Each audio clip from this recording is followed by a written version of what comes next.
goes. Okay, there it is. This is why you check OBS first. So, um, welcome back to the final session, final gameplay session.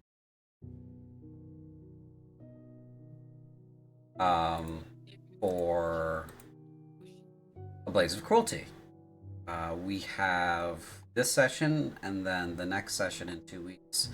That session will be our campaign wrap up, where we will have a round table discussion about the campaign itself.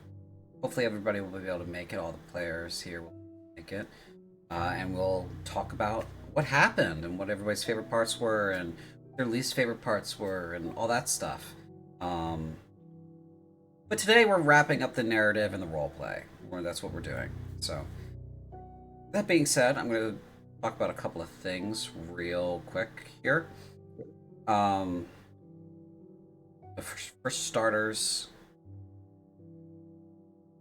I want to iterate for everyone who comes by and watches this, and everyone who's part of the community here, and everyone who are my players and such. Despite what is happening out in the world at large, which I don't think anyone's happy about, this place and this time is one of the ways that we are not only dealing with these things, but standing up to it. The point of fiction and the point of any kind of fantasy is twofold. It's first to show us the way out of our minds so that we can be somewhere else and learn new things about other people and ourselves at the same time. And the other point of it is to step away from everything real and to be somewhere else that is not real, to take comfort in that. I maintain that this is a storytelling art, what we're doing here, that we're doing collaborative storytelling. So, yes, our campaigns can be a little dark. They can seem a little insurmountable. If you zoom out and you see the Talian Crusade is in fact winning the war at the moment, yeah, it looks bad. But these stories that we're telling are about how humanity and how we can stand up against that. All it takes is just starters standing up in the first place. So, that being said, I'm going to go ahead and introduce our players. We're going to do the schedule first. We'll do the schedule first, then I'll introduce our player. Let's do that first. I apologize in advance for any throat clearing, coughing, and whatnot that I have to do. Because I'm still trying to kick this fucking cough that I picked up in the beginning of January. So, right now, and at 8:30, we have our our Saturday double feature. Blaze of Cruelty now, at the Door of Eternity at 8:30. On the 12th, we have In the Heart of Rage's optional combat session. So that is at 8 p.m. on the 12th of February, In the Heart of Rage. 15th, we have our double feature again, which is the Blaze of Cruelty campaign wrap-up at 5:30 p.m. U.S. East. And then at 2:50, and on the same day at 8:30 p.m., we have session 11 of it at the Door. On the 19th of February, we have the potential second half of the optional combat for In the Heart of Rage. The reason why it's a potential second half is it needs to be done before the campaign wrap-up happens, and I do not want to keep those wonderful players and people up all night on a Wednesday when some of them have to work, 6 hours after the game closes. Myself. So, that's why we have a interim session scheduled on the 19th. It's the same day of the week. It's a Wednesday, but it's the Wednesday immediately after So every Wednesday from the second Wednesday to the final Wednesday of this month, February, we have In the Heart of Rage, unless they finish it on the 12th, in which case we don't have one on the 19th. In which case we are still doing, no matter what, our campaign wrap up on the 26th. Once we get into March, that second Wednesday slot is going to be picked up by Kingdom of Darkness. So we're going to have more information on what the timetable is for that at the end of this month, but you will start to see it show up in the March schedule. So they still have to do their 0.5, which that'll be on the 12th, and then their first session I think is on the 26th. I will confirm that later. So join the Discord. I think we got Discord links somewhere in the Twitch profile, and I know we definitely have them somewhere in the YouTube profile. So if you want the most up-to-date information, the Discord has it. That being said, I forgot to fucking post a Blue Sky, so I'm going to let you, the 5 of you, introduce yourselves at your leisure. Somebody go first.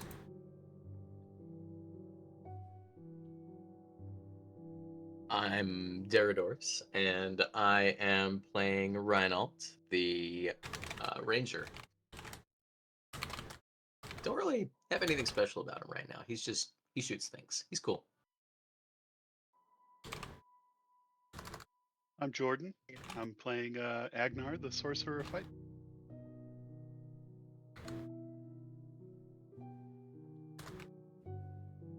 He's still doing his best.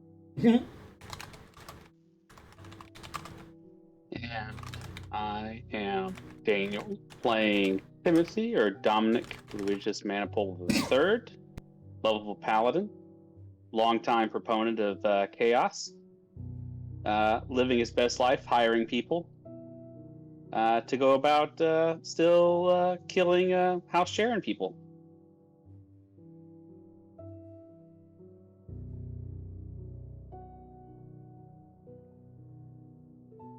I am Gabby. I play Veracasa of Jinan, the half-drow barbarian.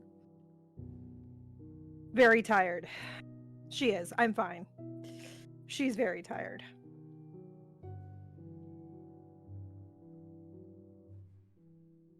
And I am Raven. I'm playing James Norris, our Warlock Bard. And if you have noticed from the last 3 sessions, I wasn't there. I'm happy to be back. Yes, welcome back. Our prodigal son returns. I'm glad you're feeling a lot better. So, glad to have you back. I think that's all 5 of you. Unfortunately, tonight, Cynthia will not be with us. She is not well. She sends her warm regards and should join us for the campaign wrap-up. So, as a quick recap, you did it! You did it! You fulfilled the victory condition of the campaign. You had delved into the depths of Sorath's Undercity. You had penetrated the vault where the oldest graves and sarcophagi had been kept. You slayed the cult, the Final Rite, in their de facto base to the last man. And then you proceeded through the winding, trap-laden dungeon of the Vaults of Sorath and found Calvin Ariash and a couple of mages. You fought bitterly, and at the very end, Veracasa landed the killing blow on her cousin, and crisis was averted, or had been put to rest, as it were. And with that, we will return to your base of operations for this campaign, Sorath's boarding house. Oh. Go ahead and unpause the game. I gotta change that date. I believe it's the 14th Check the scene's yours, guys. Yeah, it's 14. 14. All right. I think we were all passing out, so do we take a long rest? You may if you would like. And I believe that I rubbed some, what was it, Yum Gum on Dominic's face. Yeah, you put it on his face, I think, and then tickled him. Yes. Or you put it in his hand and then tickled him, and then he slapped his Yeah, own nose, face. Yep. Yeah, that is exactly what happened. Can confirm. Mhm. Okay. This Raven did in fact watch all 3 episodes that he missed. Mhm. Including all the combat. Oh. Yeah. Combat can be a slog to watch sometimes. Uh, Ooh, did you see me blow up a guy? yes. You blew up 2 guys. That was a good turn. That was a good turn. It wasn't quite a haste potion on the barbarian, but I mean, it was, you know. It was effective. So if you'd like to all make a long rest, you certainly can. You can move forward a day.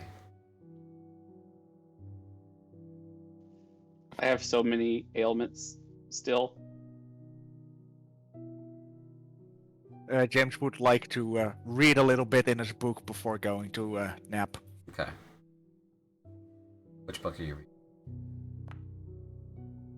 The correct book. Oh, good. With a 4, the correct book?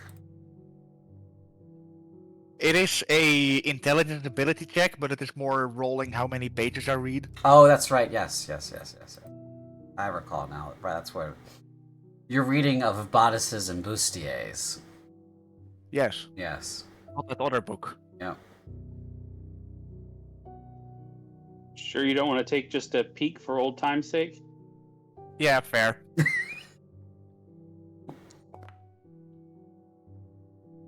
Accidentally pick out the wrong book, open the first page, half a page, take 1 point of psychic damage because it's that cringe. All right.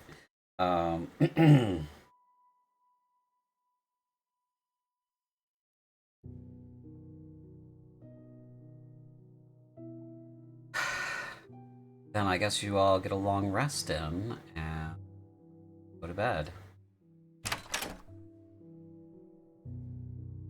And it will be the 15th of Florus when you get up.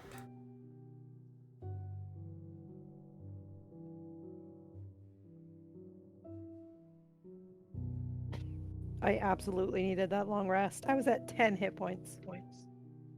Yes. I got in that hunk shoe mimi mirror. I'm pretty sure Rienne was pretty low as well. Yes, she is at 10 hit points as well. I'm fixing that for her right now. 10 hit point twins. 10 hit point gang. Mayhem was at 4 hit points. Yeah, but how many does he have? 31. It's still pretty low. Yeah. Pretty high for a dog. Yeah, I was gonna say. Yeah, he's a strong boy. He's a strong warrior.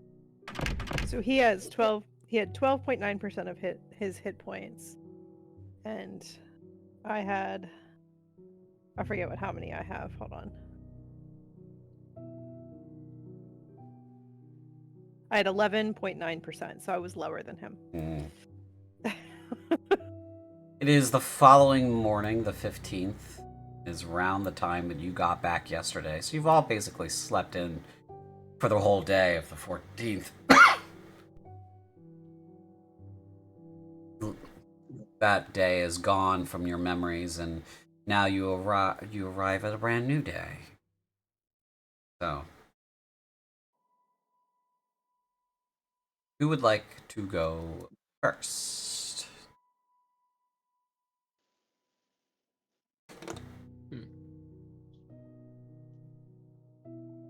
Well, Dominic is going to grudgingly walk into the kitchen and grab a bottle of wine. Annette here throws a giant exclamation point above her head. And goes, "You know you're not allowed to do that. Let us do our jobs."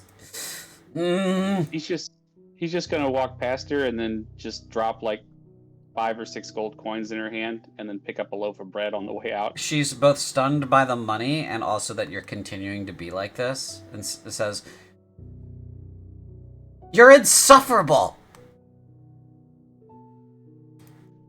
Just kind of wave the bottle over my head. She goes over to Riva and then she splits the money with her.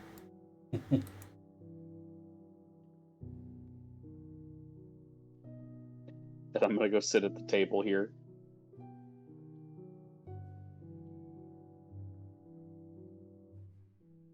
Okay. You and the boys are sitting here. Who's all around us? Furia is here. This guy here, and Piper is here. Sorry about that.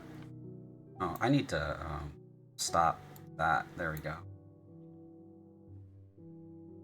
I can fix that. So it's the 3 of you gentlemen, and then James is in his room right now. Mayhem is honk shoeing on the floor, and Rianne is oh.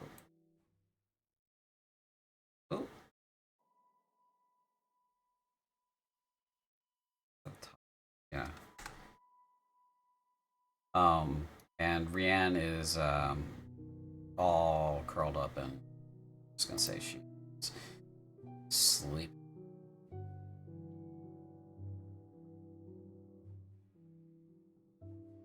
So Vera, you are also in your room. So whenever you want to get up, that is your prerogative. Yeah, I mean, I think she'll probably sleep in until Mayhem needs to pee. Okay. Which is probably still quite early. It'll be soon. He'll get up at the same time my dogs do, which is 6:30. Okay, so it's 6:30. Yes, which is in 13 minutes. So it'll give the gentleman a moment to have by themselves. Furia lurking. He's eating waffles and reading a paper. Wow. I will gesture at Furia with the bottle. I'll uncork it, pour myself a drink, and then hold it out to Agnar and Renault.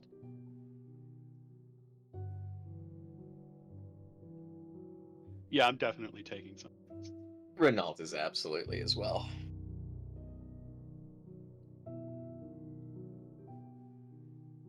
Topped off glasses all around.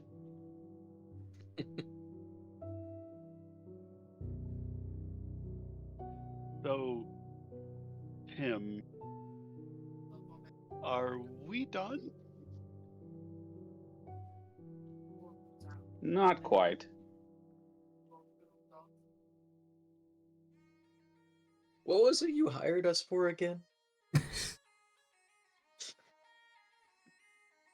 I hired you for some muscle work in dealing with a certain family in the local area. And you just happened to get pulled into this. Congratulations. Renault's gonna take another deep sip of his. That we did.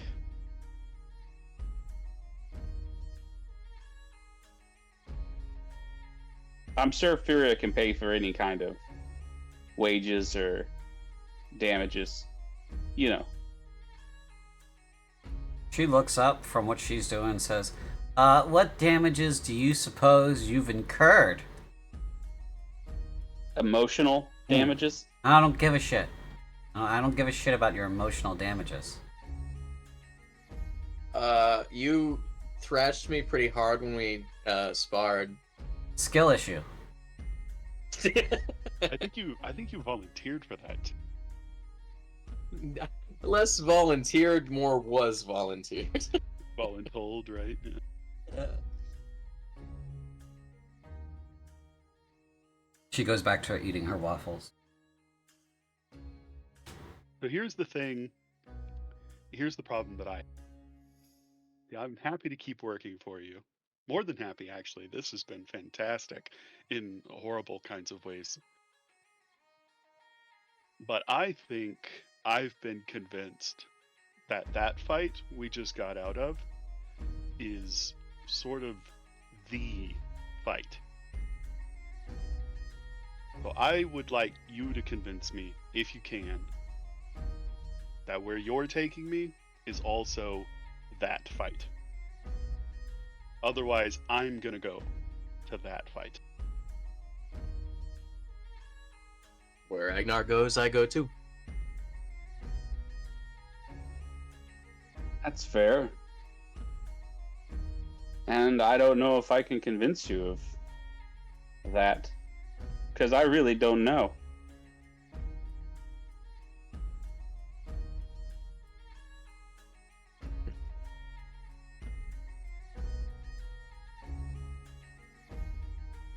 Yeah, I think Agnar's just gonna go deep into his wine, real contemplate.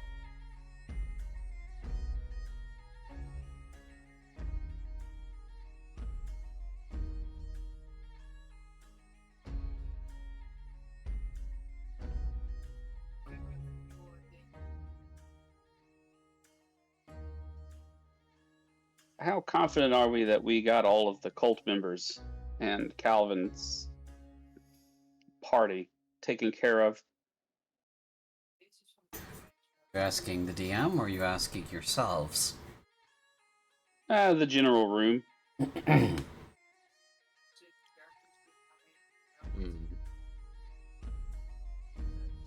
I mean, they seem like cockroaches. The more you squash, the more pop out.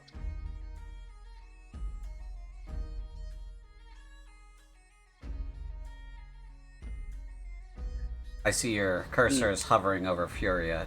Are you looking at her? Dominic is. Okay. She looks up.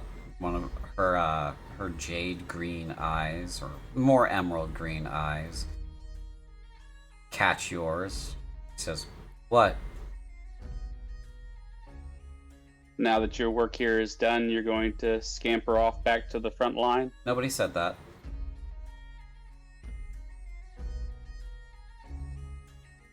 Just thought it was implied. No. Is your work done here? No, there's still stuff to do.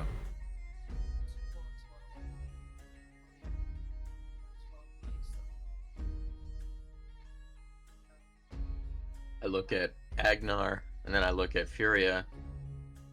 Could it be another fight?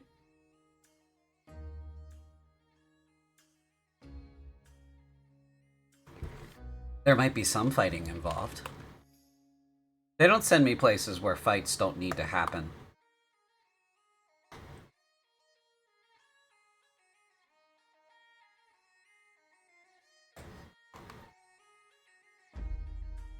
Does some mental math real quick.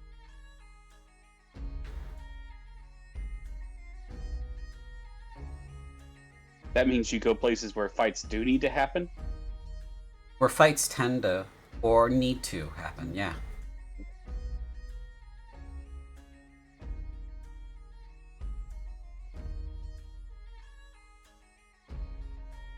Do you always wear your armor to the table? She's not wearing her helmet, but she is wearing, like, her cuirass and such. And she says, "Oh, you know, in these times of war, it doesn't help. It doesn't hurt to be unprepared." I look at my leather that I'm currently wearing to the table. Yeah, I think both of us look offended. Yeah.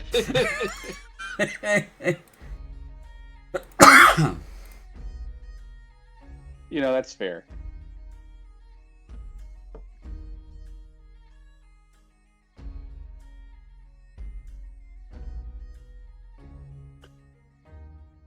You spend I enough think time there's in it that, you know, sleeping in it doesn't bother you either.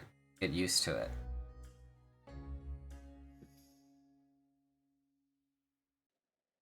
I'll take your word for that one.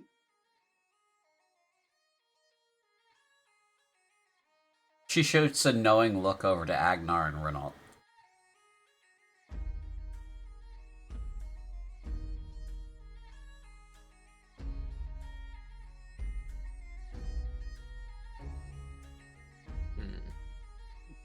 Yeah, I think Agnar has one pair of clothes. That sounds about right. The stuff in the chest in our room is spare equipment, not clothes. I have an extra set of clothes. Imagine Oh, that. what? I am just as the cosmopolitan Darthaki.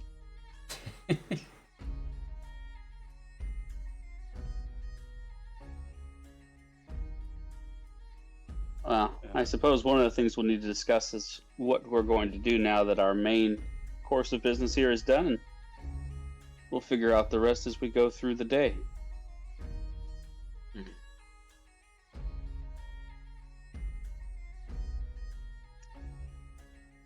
I would say I had the answers, but I'm as much as a tag along here to Rihanna and Vera as everyone else. Speaking of them, are you sure they're not just going to come out and kill you at around 7? I mean, I've done worse in the past, and they haven't killed me yet, so it's 50-50 right now. Like, I'm gonna side-eye Furia when he says he's done. She side-eyes back and looks like she's listening now intently, waiting for you to, waiting for Dominic here to, you know, confess to some grand crime.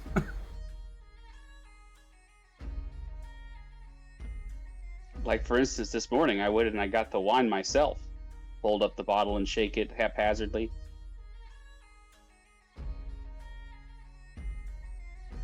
Furia shrugs at that and says, "Good deflection, but I'm gonna watch you." Dominic will, like, under his breath, "Good deflection, man. I'm gonna watch you." Stupid says, "What?" What? Drinks his wine.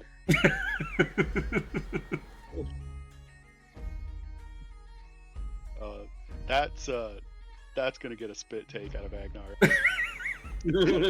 He's just too perfectly positioned between all of that not to have heard every piece.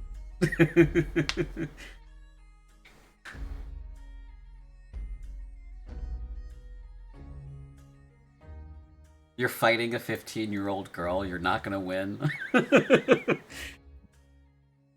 You all saw her kick my ass?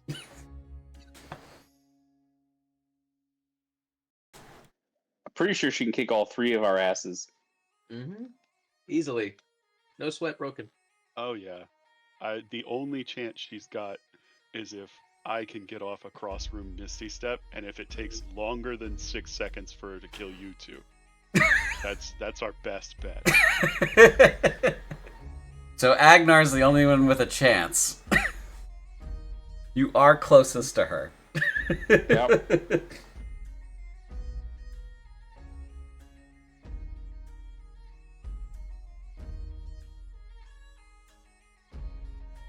She says, "I don't tend to work with mercenary types, but I do find myself lacking in colleagues that are both competent and magical."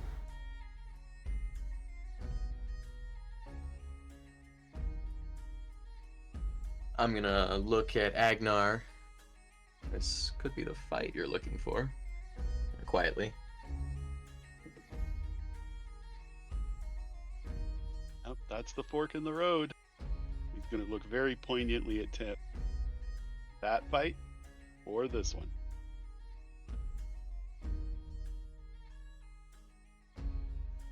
I can tell you which one pays better.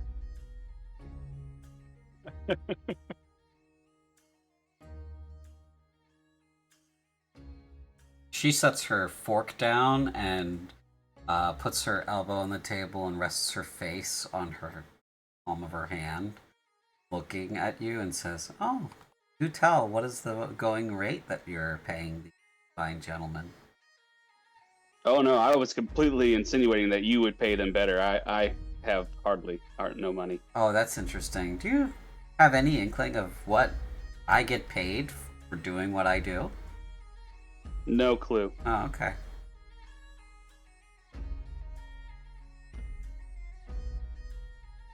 Do you get paid enough to pay us for doing what we just did yesterday? There's Is I think we're really misunderstanding something here. See, I don't do what I do to get rich at all. It's not my whole thing there. So I'm a bronze knight.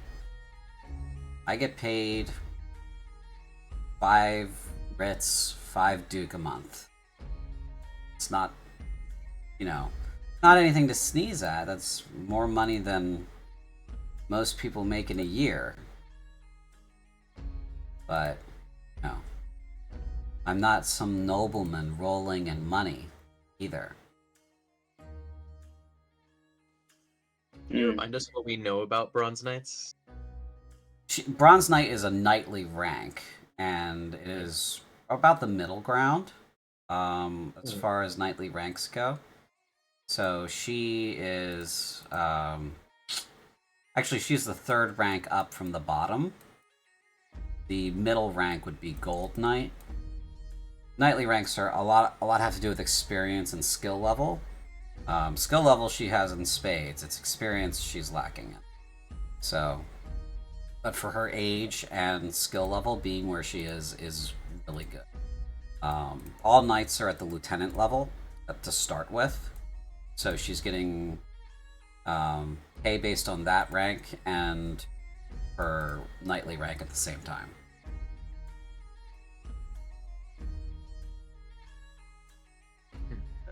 Rianne is also a bronze knight, right? She is, yes. Yeah.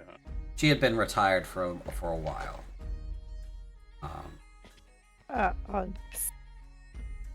So is Vera. Yeah, Vera is also a bronze knight. Oh. in Vera, that case, I take it back. I definitely will pay you more. Renault has I gone somewhere. think for yesterday's Oh, shoot. operation. Whoops. Oh, back there's Agnar. Oh, I've been. My bad. He got king. Anyway. At least for everything that went down a few days ago, if we work for Tim and Tim works for them, we're out of their budget instead of Furia's anyway. If somebody was going to pay us.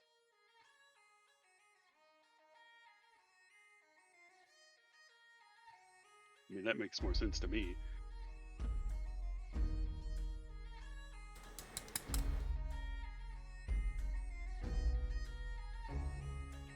It's complicated. Which probably Vera hears when she walks out, because it's now 6:30. There you go. Yes. And our little boy, Mayhem, Gotta pee. He's gotta pee. He's gotta go. So how much of that did I overhear? I would say like the ass half of it. Mm-hmm.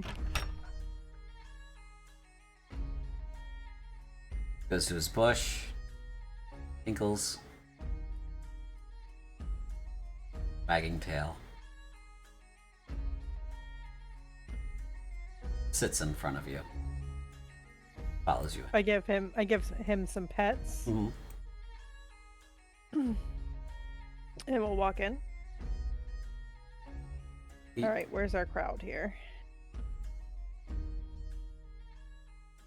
I'll just sit down over here and just wait. I will fill up your glass with wine without asking.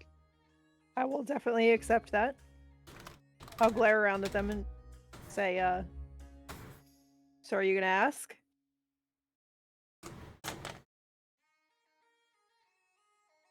Vera goes back to eating her waffles. If we get paid? No, I'm going to bother Tim about that. And anything that he's brave enough to bother you about, that's his business. I'm not going to bother you at all. I'll raise my glass and in a little nod toast there. And then I'll look at Dominic. Dominic's just drinking from the bottle now. Uh-huh.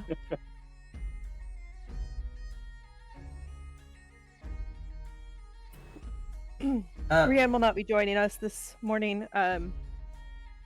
She needs some more rest. Luckily, you get me. That's fair. It works out better for you anyway. I have a better disposition. That's also true. Although I could have handled yesterday better, I think we still came out on top.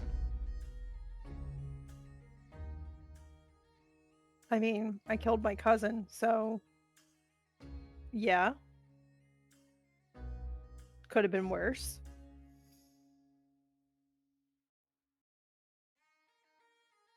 You hear Furia mumble to herself, "Ooh, stepped in it now, didn't you, fancy pants?" As a kind of perception request here, is Calvin's sword on Veracasa?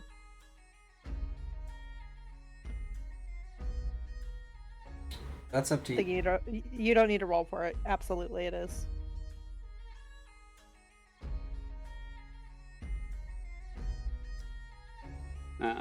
Dominic will motion towards the sword. So that.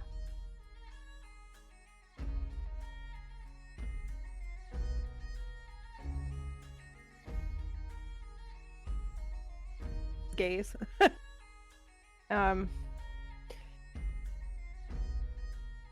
Yeah, that's on the list for today. I was hoping to get the folks that looked at your sword, and I'll look over at James. James is not up yet. James is not up yet? Shit, sorry, never mind. James is still in his room. I believe Timmy, you were around when we were looking at his sword though, right? When we had to have Am I remembering correctly? Yep. Okay, Yep. so instead I'll rephrase it and say, the folks that looked at James's weapon and to see if it's safe.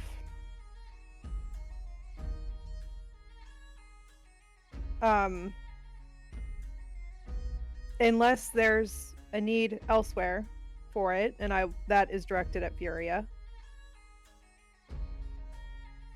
I don't see a reason why it would be needed elsewhere.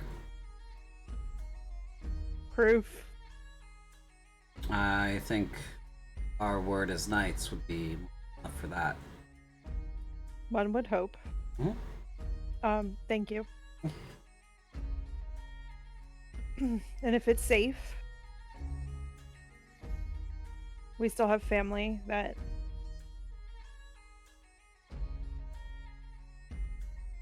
may treasure it still, despite everything.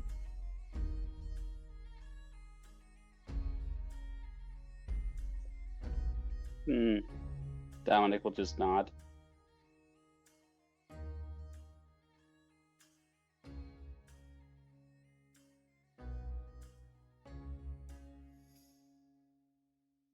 Calvin was an incredible swordsman. I mean, I'm sure you know that based on what we fought. But he's one of the reasons I took up the skill set that I have. And then I drink whatever's left of my wine.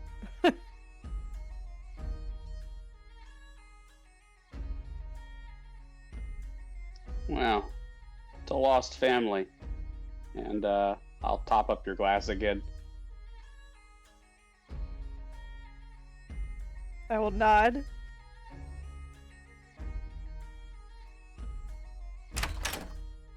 And I will toast to Timmy. Dominic. All the above.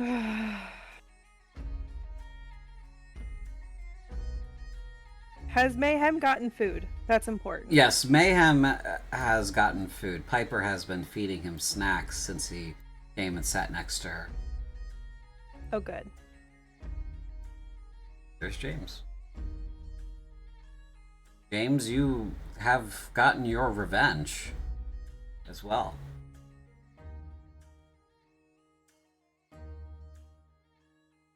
Yeah.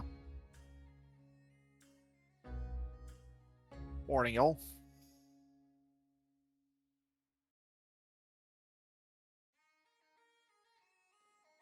Good morning.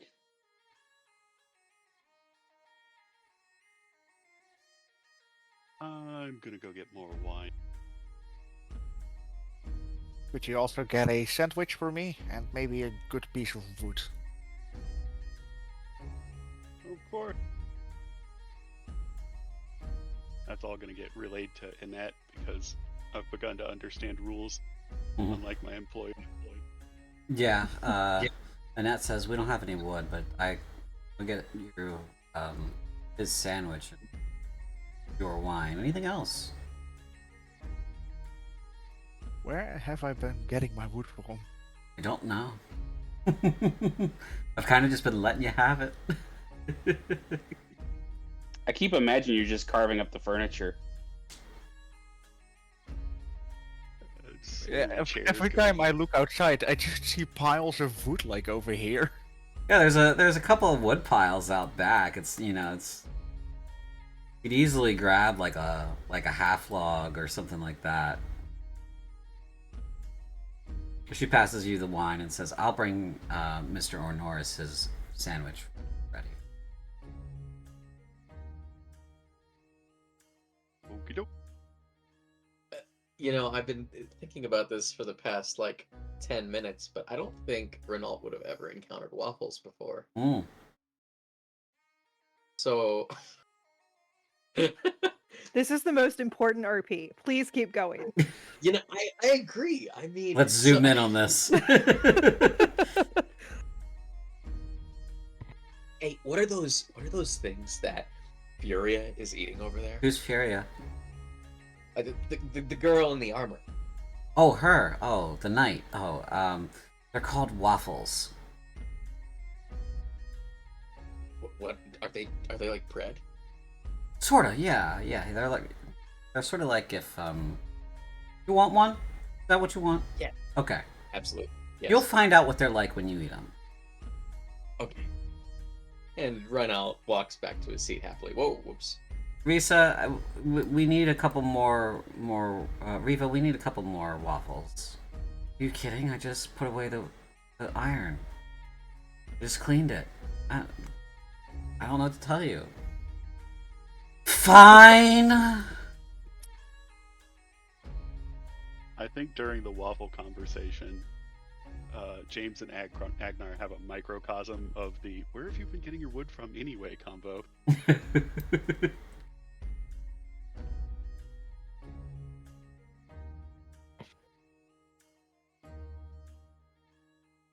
I mean, apparently they had waffles in ancient Greece, so I mean, it'd be a thing. But I'm like, what?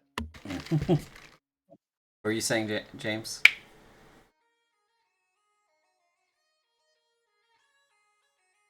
I mean, sometimes I just grab a log. It's actually the first time I've asked.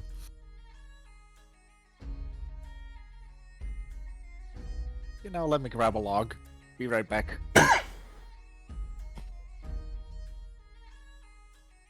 Furia says under her breath, just grabbing people's logs, okay. We do around here in Sorath, huh?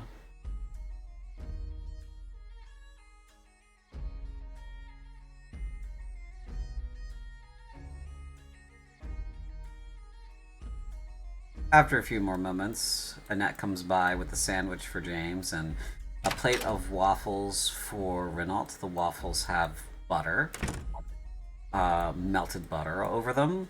No maple syrup, but it does have melted butter sauce.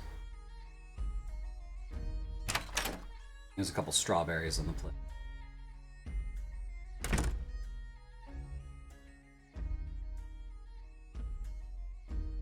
Renault digs in happily. Lots of scarfing noises.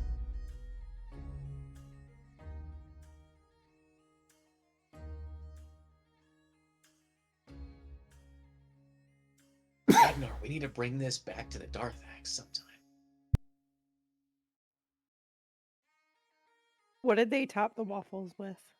It's melted butter and strawberries. Mm-hmm. That's it.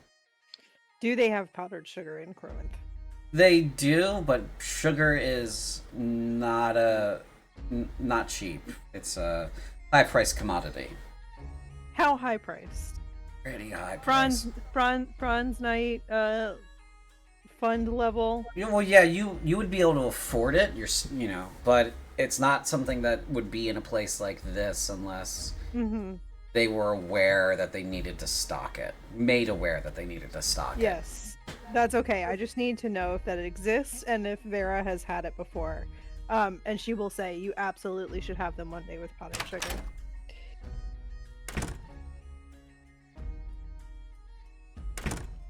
Secretly think, hoping this becomes his life mission. I think conversely, the two of us might never have encountered powdered sugar.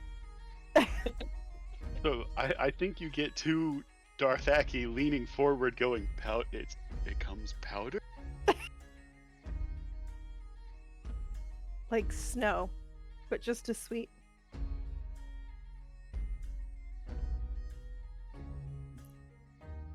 And I try and James, recreate that with what I think she's describing with a prestidigitation. Yeah, absolutely. James is slightly wet from grabbing a log outside the long way.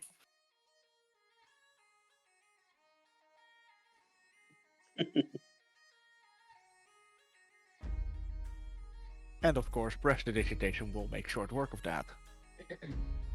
Just casually, you clean yourself up and dry yourself off. Do you do that when you sit down, or do you do that before you enter the building? I do myself at the door and the boot right now. Okay, so you've tracked mud and stuff into the building. Yeah, just the beginning part, but I would also clean that Okay. with prestidigitation. Okay. Yeah. So you cleaned your way through. Step, muddy footprint, gone. Step, muddy footprint, gone. Gotcha. Yeah.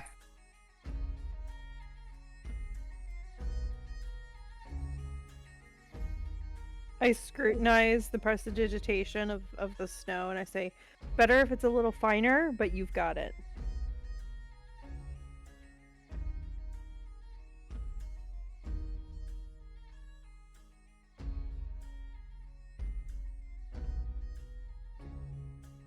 Absolutely magical waffle. Yep. Timmy, do you mind taking Yes. a moment helping me with the horses here this morning? He'll look over kind of curiously and then raise an eyebrow and nod.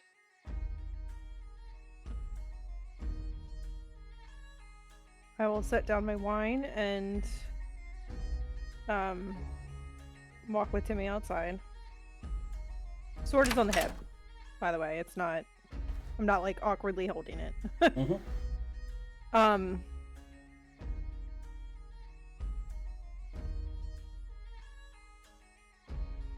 Now, Dominic, I caught some of that, but not all of it.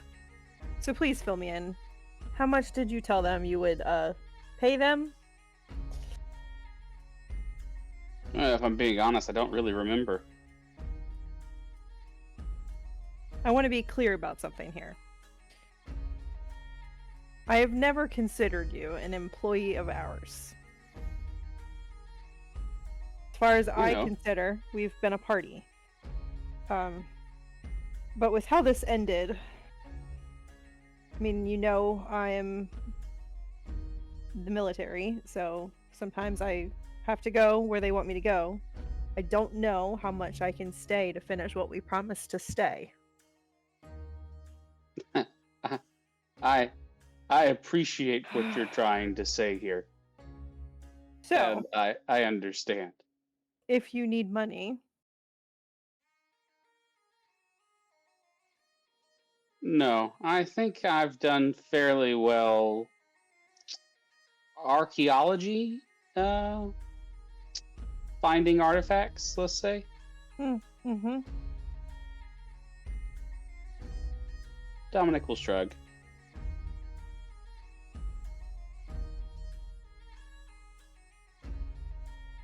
They weren't using it.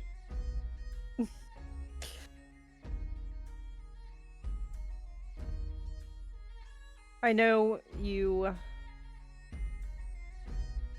have admitted that it could have gone better, but I appreciated you there. And I'll just toss him 50 gold.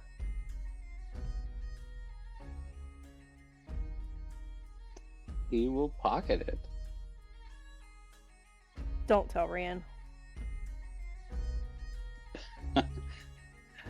Oh, She doesn't trust have me. high opinions of you. That is unfortunate.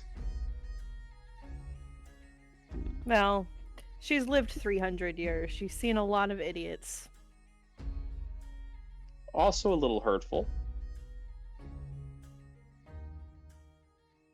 I do find myself having a high opinion of her.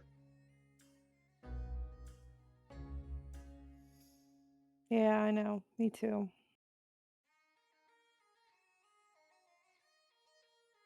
I'm actually very surprised. Yesterday went the way it did.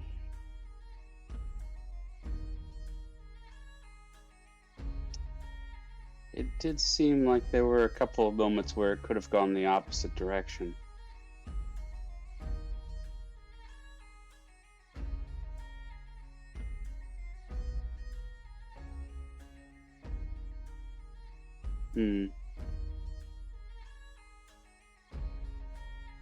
A question, though, just more from my Sure. understanding. What could possibly be so dangerous about this sword?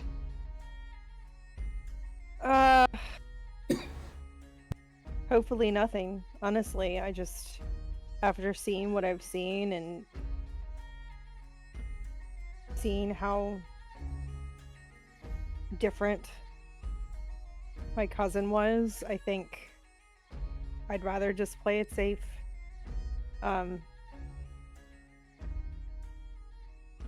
There's still some Ariash family left, and I would hate to gift something that is still tainted. Hopefully just a paranoid mind. And then I assume afterwards you two will either return back to the family estate or back to the front line. On vacation. But maybe. Rianne's a baroness and she has land. I tend to wander when I can.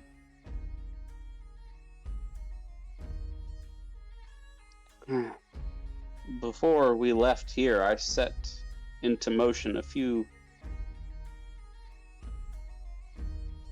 inquiries, let's say, to certain individuals about the legality of what's been happening in this city. So I will probably be sticking around here, although maybe not as openly as I have been until I see what comes of those inquiries.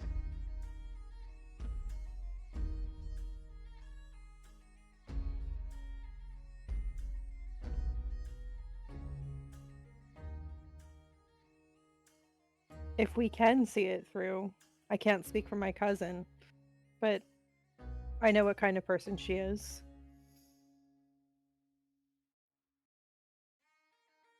It would be nice to do so. I just know I can't make any promises. And I would like to deliver the sword. There's a lot about this town I'm still not comfortable with. This isn't the only town with problems. Oh no, of course not. It's everywhere. Haven't you learned anything from what we've been talking about the front lines? If there's one thing I have learned, it's that my own world was sheltered.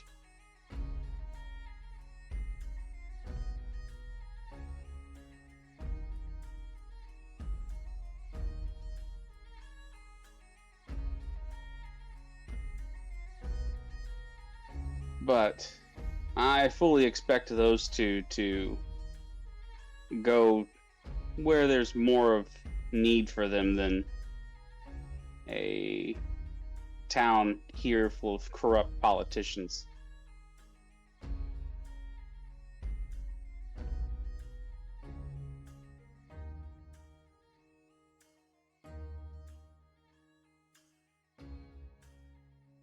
So be somewhere where we can affect real change. Just the working in the shadows part of it that I have my concerns about. Hmm. And if I'm being completely honest with you, there's one thing I've learned from these last couple of weeks. It is that I am not a fighter. Oh? No, I think I shall return to being a merchant.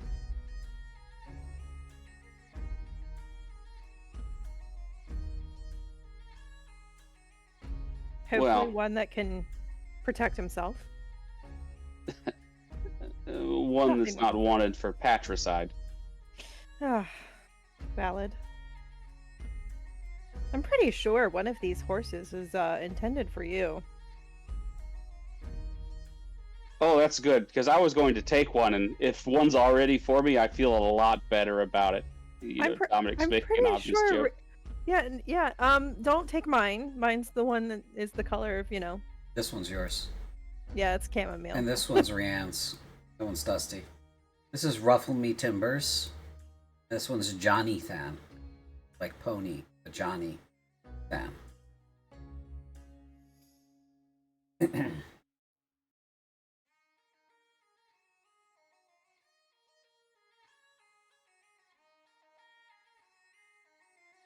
I know that doesn't really answer any questions about what's next, but whatever it comes. Thanks for sticking with us.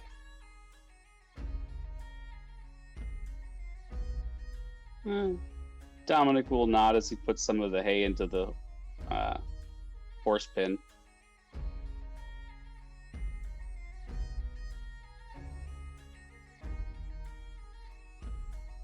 You stick your what in the horse pen?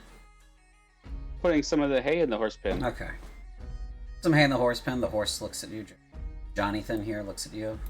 Clip clop, clip clop. Puts his he bumps you in the face with his nose. Go ahead and make an animal handling check for me.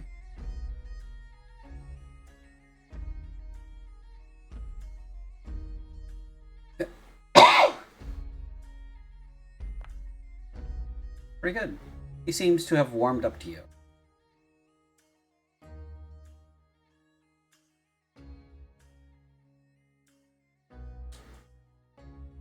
Yep. I'm gonna be borrowing you.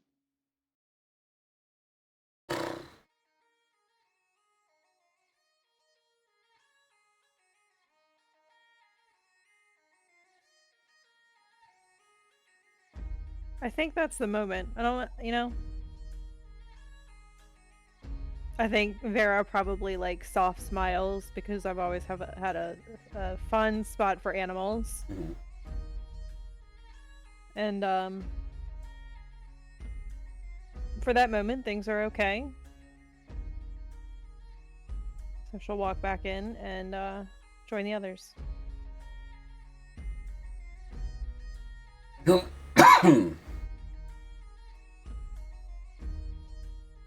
What have you gentlemen been talking about while they were in there?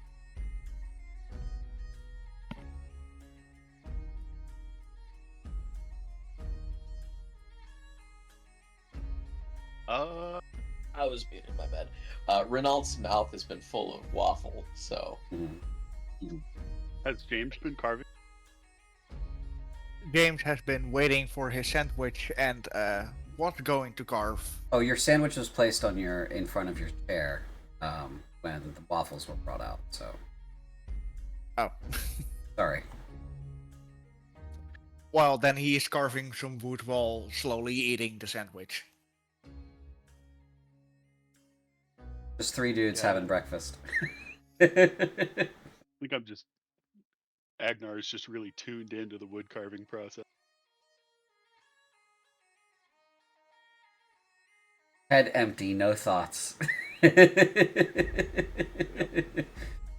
All right. Well, it appears, Vera, you returned and nothing's changed over here. When I return, I will instead sit with Furia. Sure. And I have a question for you, DM. Uh-huh. Okay, so this haste potion I have. Yeah. It says it has charges. So do I have like 3, or do I still have like partial of a potion of speed? You have 2/3 of a potion of speed. Okay.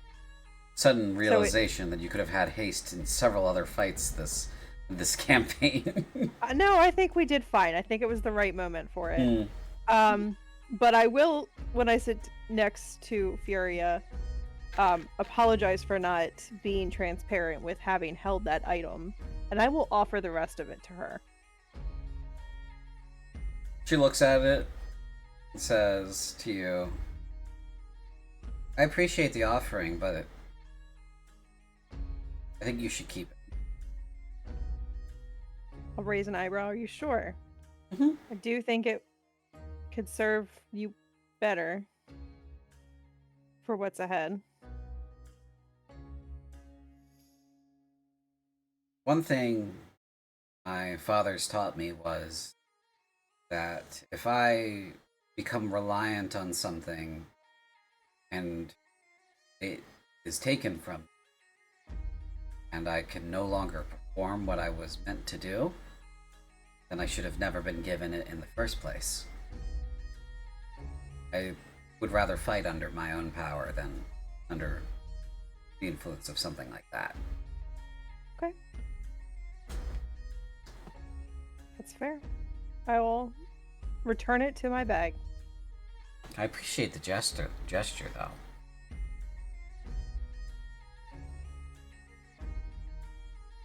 So what will you do now that your what was it, vacation you said? Is over? Yes, it started back before we actually had the Scaldy join us. I was supposed to be on vacation. Oh, that's been a minute. Yeah, no, we've been tracking my cousin for a while. Since then. But I do have to ask, sir, does that mean that I am dismissed from duty again? Well, I could use your help with clearing out some of the town. We do need to make sure that the influence that Final Right had has been snuffed out. That will take a while. So if you're looking for an excuse not to go home or to report back to your original unit, I'm happy to offer you. We have some work left to do here. General Massini has put me in charge of the effort to prevent taint from spreading, everything that entails. So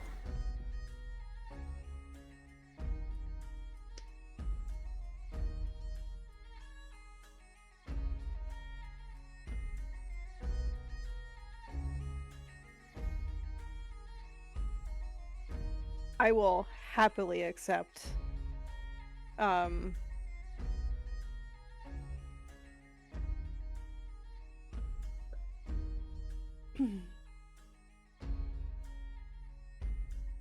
great. Well, it'll be good to have you. Especially since I think we're gonna have trouble with the command structure here. So, you having been here for a couple weeks will at least give me a little bit more familiarity. We know Setrek's command structure is already on our side, but they're all pretty raw and new.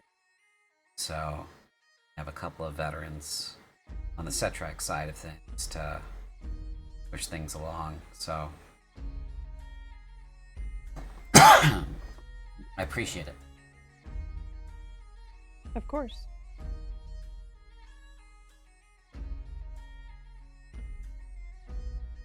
But we'll get started tomorrow. I am sore from yesterday. I know the feeling. Mm.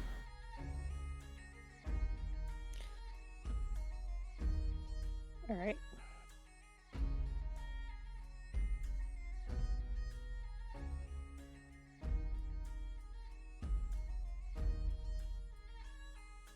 Okay.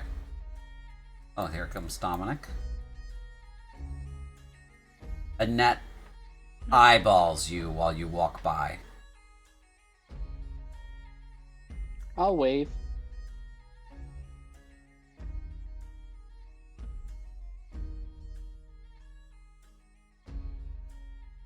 You know, Annette, Yes? if I ever were to open up my own establishment, would you come work for me? She raises an eyebrow and says, that really depends on what you would be doing and what you would be paying. General goods and more than what you make here. General goods. I'd have to think about it. Sonia treats us well.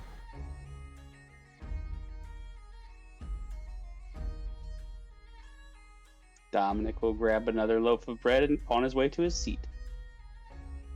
You're an inventory problem waiting to happen. That's why I need good people.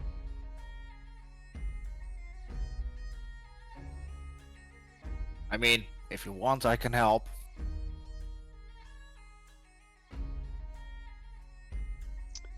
That sounds like a proposition. I mean, I had a shop once.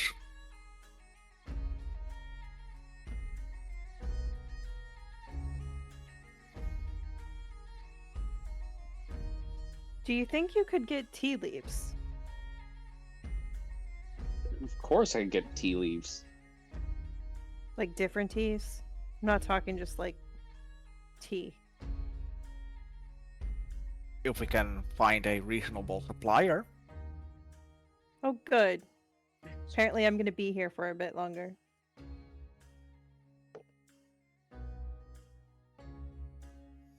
And I'll give Timmy a wig because I've just solved our problem. Oh.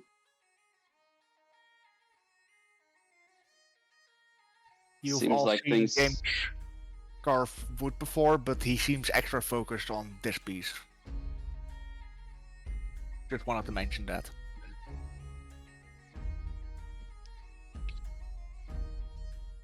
That sounds like a hook.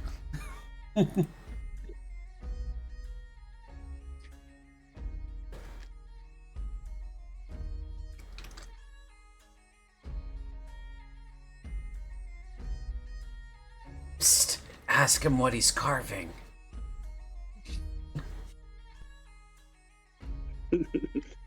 Don't give him the satisfaction. I want it to be a surprise. How about we perception check? You can. Can we perception check for what he's carving? Sure. James, are you hiding what you're carving? I don't think you are. No, not at all. Okay, it's right there. If you want to roll, you can, but I absolutely do, because, you know, this could be very funny. I'm gonna or it set could the be DC awesome. at 5, though. Okay, no, I'm fine. You see it. Does Okay. anybody else want to roll for this? Oh, Agner's trying to guess, so it definitely. Okay. I'll roll. All right.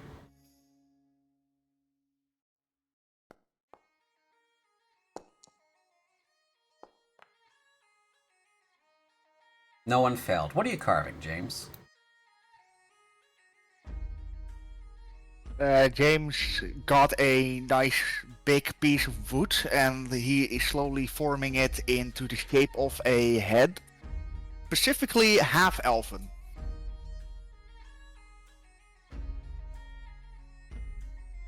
Elven head. Yeah, like a bust? And half... Like a bust, yeah. That is better said, yeah. Okay. Except than a head. It's a bust of someone none of the other players have seen so far.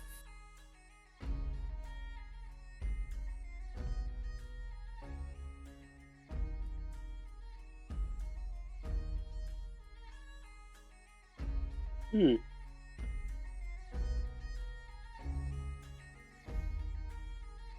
Have to add female.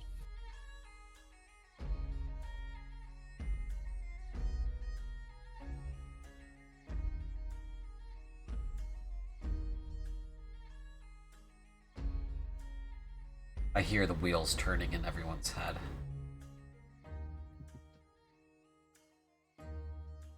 Do you know where I'm going with this? I do, yes. Who Good. are you carving over there, James? I'll be the one. I'll do it.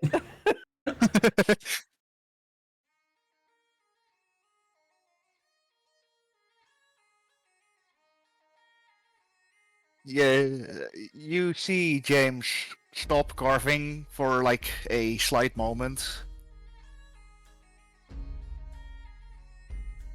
It's my wife.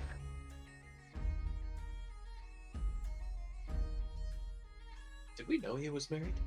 He has not mentioned. Says why not?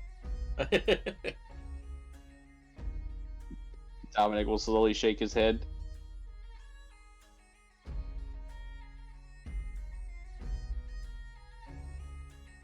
She was killed by that damn cult.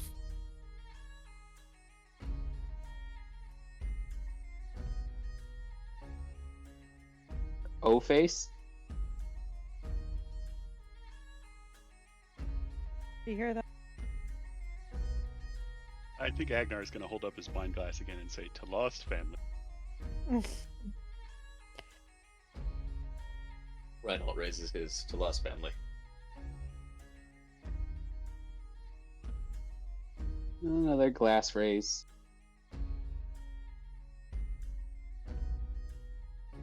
Groan and be like, do I have to be the sappy one?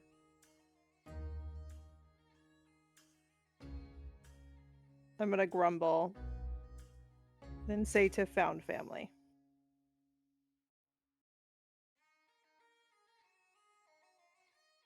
And then she's gonna get really flustered and go back to taking care of the horses.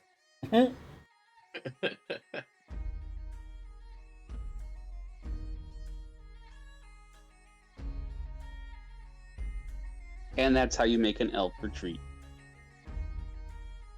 Haven't eaten yet either, just for the record. Yeah. Hasn't put in a order for breakfast yet. Nope. Piper comes around. Mayhem follows Vera. Tick, tick, tick, tick, tick, tick, tick, tick, tick, tick. And she says, I couldn't help but overhearing. You guys are staying in Sorath? Looking that way. Okay. Well, since the Undercity and the graveyard and the vaults have been made safe, I was going to apply for a research grant, so I could build an academy here to do more long-term studies on it.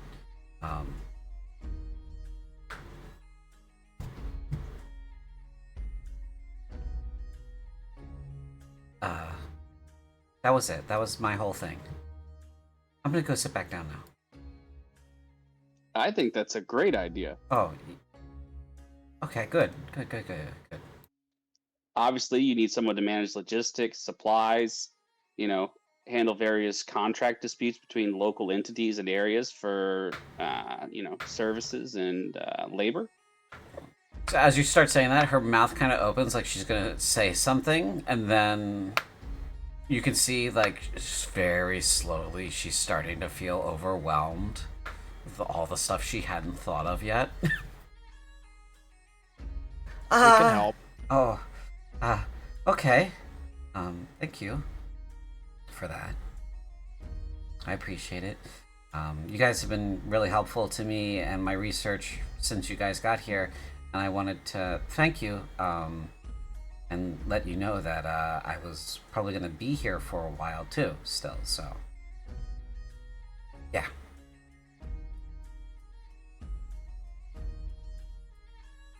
I think we already have our first customer. She walks away real quick. Sits down.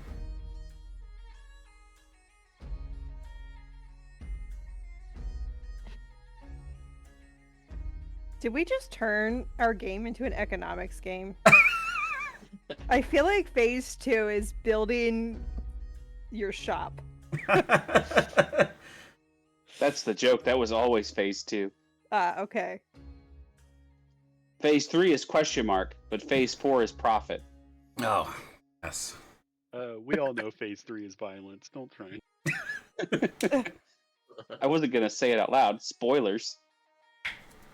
Hey, a black market is also a market.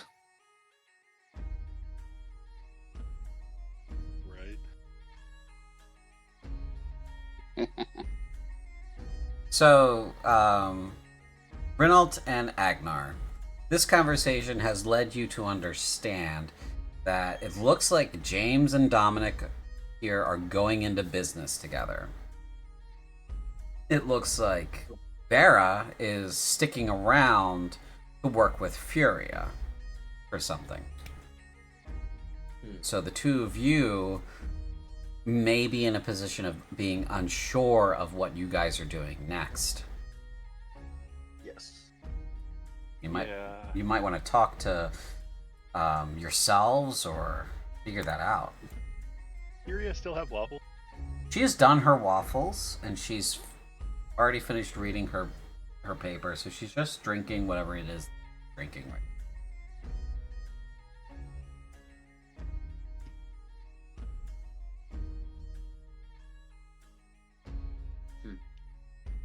Yeah. I'm gonna look at Renault and kind of shrug over toward Furia. I'll kind of lower my fork after I was nearly done with the last bit of waffle, and then before anything, I'm just gonna stuff it in my face and then stand up, and follow you.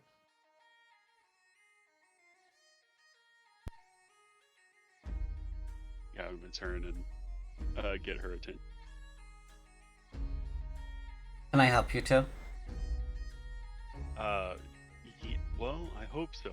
First question, is it Myth or Sir? I don't know what the proper way to refer to you. Are you in the army? No. Then it's Miss.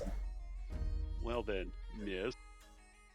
You mentioned earlier not having a... Oh, can I? And he points at the chair. She nods. You mentioned earlier not having a lot of people in your retinue or command who are magical. Mm-hmm. And you seem to have an abundance of that. Just right at that table, which is a lot. You know that's a lot, right? I don't. Well, I mean, we felt special, and then we came here and we didn't feel special. You're telling me this is still special? She's an academic over there, right? And she's pointing at Piper. Certainly smarter than me, yes. Okay. Hey, miss, and she kind of startles Piper. And she turns and she says, yeah? What is the average spread of magical persons within the general population? Says, Piper stops for a second, thinks for a moment, and she says, it's about 1 in 10,000?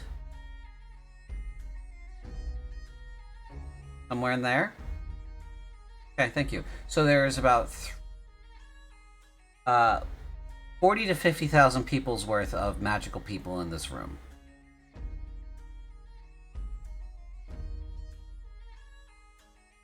So you should feel special.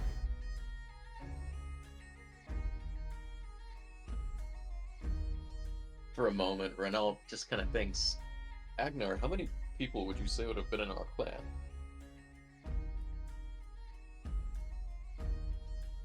Yeah, what is the population of the Blood Axes? for the entire Blood Axes, or Blotaxed, it's probably in the neighborhood of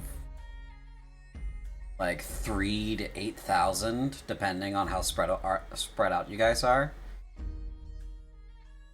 So both of us are here statistically. Yes.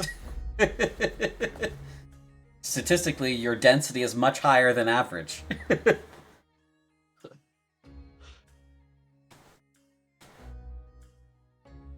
Okay. So you're That's saying not we're just to in say our demand. village. Sorry.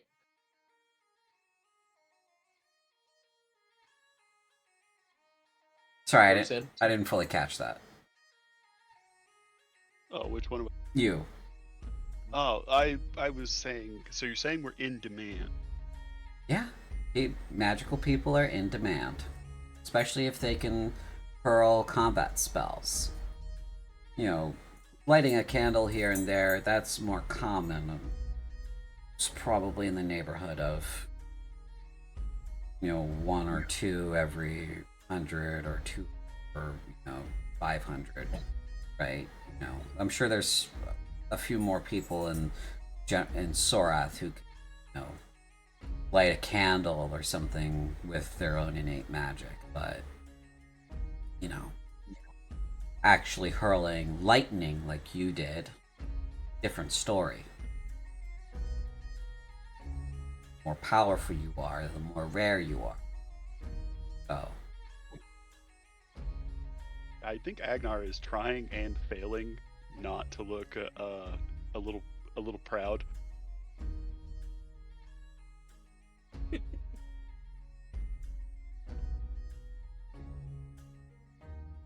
So I think the most important question for us, because it seems like what's going on back here, and he's going to gesture behind him towards this other table, is something that the both of us aren't going to be so good at helping with.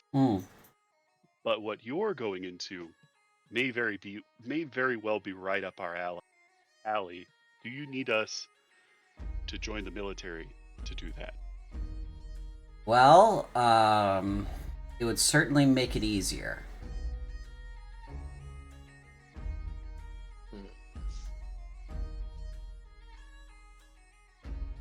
But necessary? Not necessary. I can conscript anyone I want. It just so happens that most people are useless. So, I'm not gonna... She points over... She kind of gestures broadly over to the waitress. I'm not gonna conscript the waitress over there to fight my war. That's just gonna get killed, right? You, on the other. So it's better for us to join. Yeah. You get it either way. We get to pick between conscription or enlistment. That's what you're saying. Well, listen, I'm not some kind of tyrant, right? I was gonna pretend that You guys weren't here. You left the following morning if you didn't want to go. I don't want people fighting my war who don't want to be there.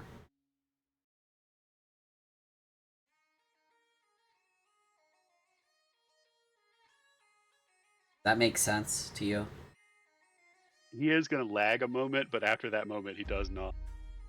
Yeah. You don't want anybody in one of your monster raids, right? Those that you guys do, who doesn't want to go on the monster raid, right? You don't want someone fucking it up the whole way, right? Is she talking about me? I think there's a culture lag moment as Agnar tries to mentally picture someone who wouldn't want to go on that. Yeah, I see you're struggling to conceive of that. You don't want that person with you. Like, you don't. So, if you don't want to go, I don't want you. But if you do want to go, those are your options. If you still want your freedom when you're done, I'll conscript you. But that does make me your boss. If you choose enlistment, you'll probably get assigned to me here, and then you'll probably get transferred somewhere else when I'm done.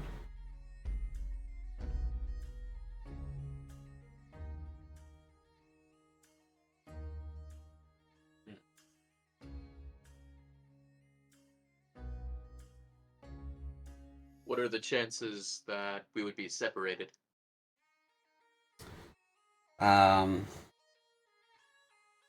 You guys have different skill sets, so he would probably be sent to to the academy, and you would have to either earn a spot at the academy yourself and become a knight, or become a knight through skill of arms, or you'll have to hope, because you'll probably go straight to the front lines if that's not the case. I'm saying it's high that you'll be separated.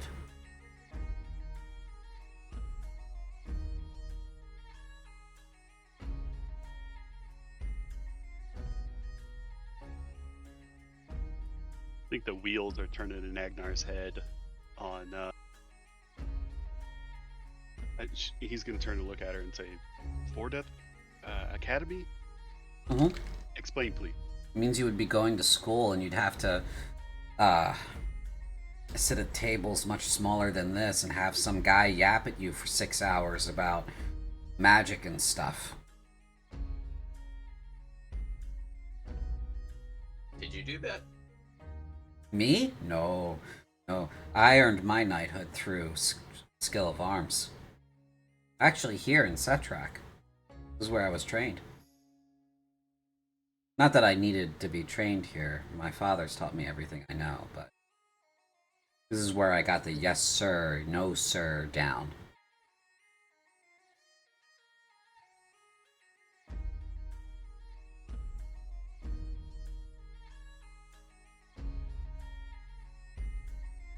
So if I got earned a knighthood, Mm-hmm. I could conscript people? Not right away. There's a limit. There's a legal limit. I can only command up to 100 people at a time. Because I am not a captain. I don't have the right of Imperium. That's what they call it here. So,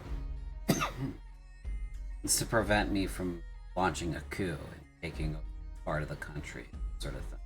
You have to earn the trust of the crown to be able to command more people than that. But Well, if you reach a higher level than just early knighthood, like I am at a bronze level, you can conscript people if your need is dire. Of course, it does come with responsibilities. So if you come across a lost soldier who doesn't have their command structure, they're now your problem. You have to take care of them.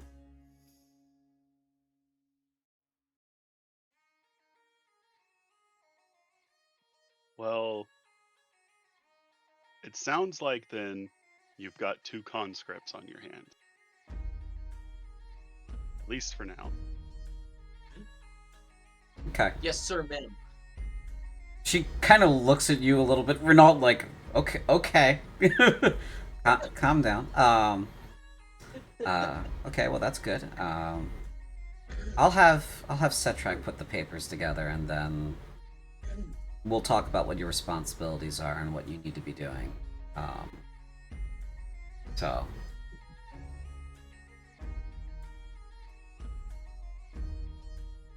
I appreciate the you guys volunteering.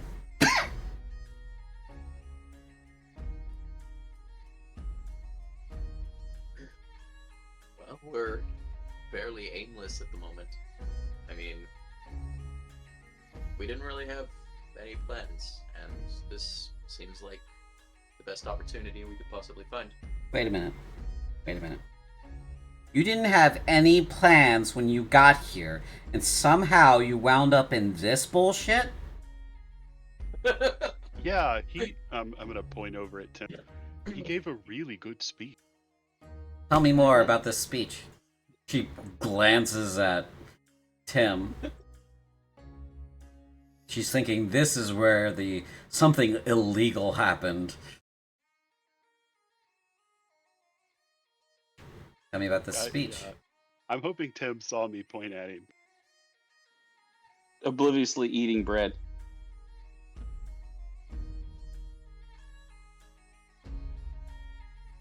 He's I don't think I could do it justice. But it was good, right?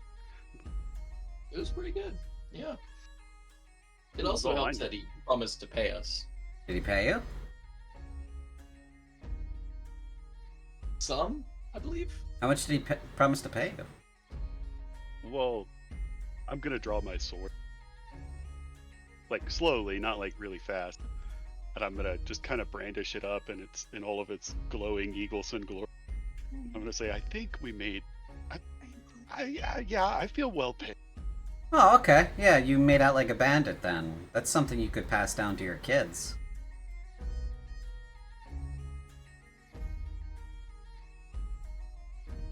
Do you have those? Do you have kids? I think Agnar is gonna do some like mental algebra. Be like, no, I don't think so. You don't think so?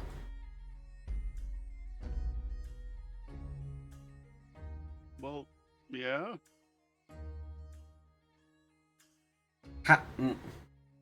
How do you not know?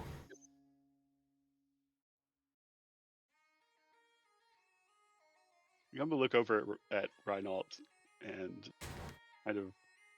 How long has it been since we left?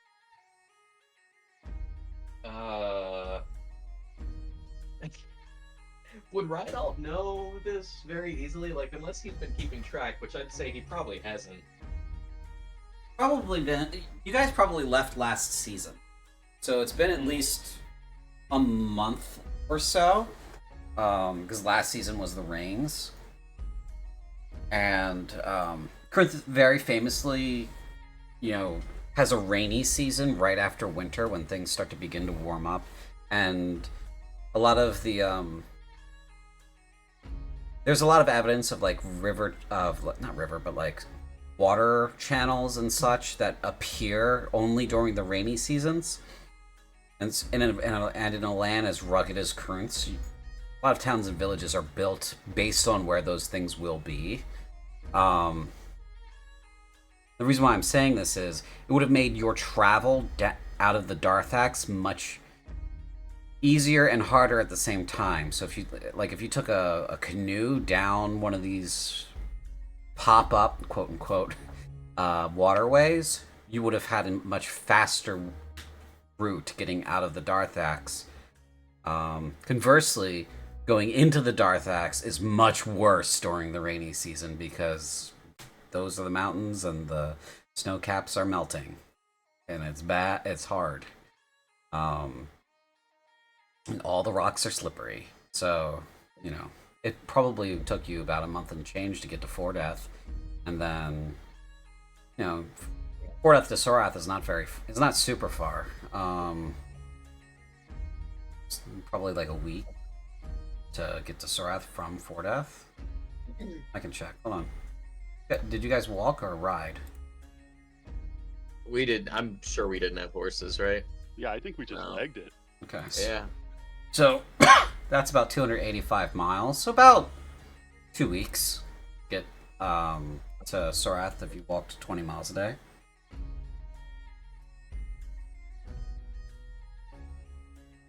You guys are, fit, so it's probably been like 2 months. All this to answer, when was the last time he spent some time with a lady or gentleman? Yeah.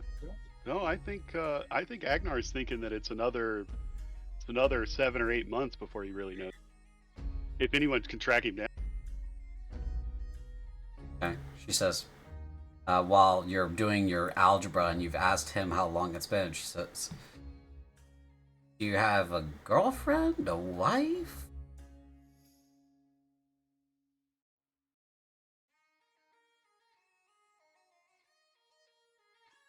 I guess this sort of begs the follow-up question of, like, culturally, how equivalent are the Darthaki here, and then further, how ostracized was Agnar? And I I mean, have a question. yeah, Go ahead. Actually, answer his first. I'll get back to it. okay. So for you, for being ostracized, a lot of it had to do with like your coming of age.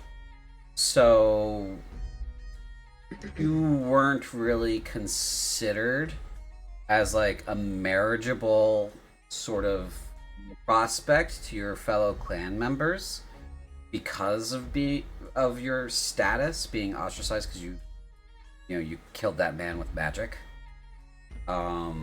instead of like strength of arms. So in your tribe they don't consider you a marriageable candidate. Whether or not you had a romantic tryst with someone, or just like we're both really drunk, kind of deal. That remains to be determined by you. I don't care, but from like a marriage and formal relationship standpoint, you are a pariah in your clan. I think, even if I were to just tabulate this purely from a statistical viewpoint, I think Agnar's pretty good looking and has +4 in charisma. So I Yeah. think at the very least he had something lined up. Okay. Yeah.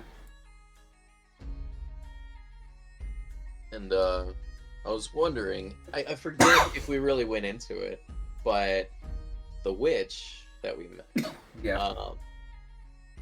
So, how old and witchy was she? The witch that you met did not seem very old, but seemed extremely cagey and witchy. Like in your like culture, someone who like fits the description of a witch is both magical, like a sorceress sort of deal, and also otherworldly in a lot of ways, and shouldn't generally be trusted because like they're gonna get you one way or another. Think like, all right, well, the witch can turn this stone into candy.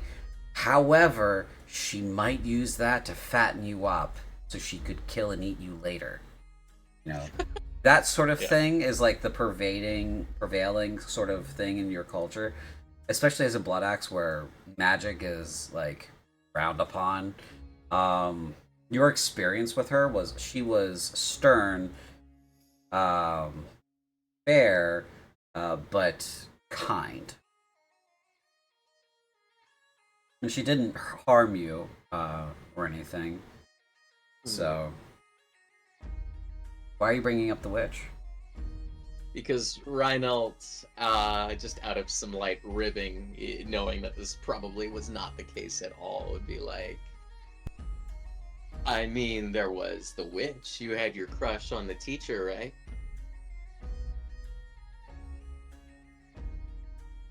I think my mental image here is that Agnar does choke on something. Okay. Furia's eyes kind of like open a little bit more, and her eyebrow pokes up, and she says, "There was a crush on your teacher who is a witch? You guys are more entertaining than I thought. I'm definitely conscripting you now. I need to pry every story that you have out of you."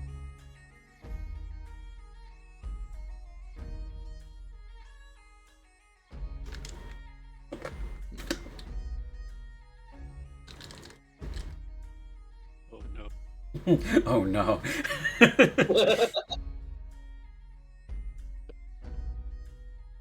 Alright, so, yeah, that's more or less settled there, unless you guys want to talk to her some more. I do feel the need to hop around back to Vera. Since it's been a minute since we checked in with her.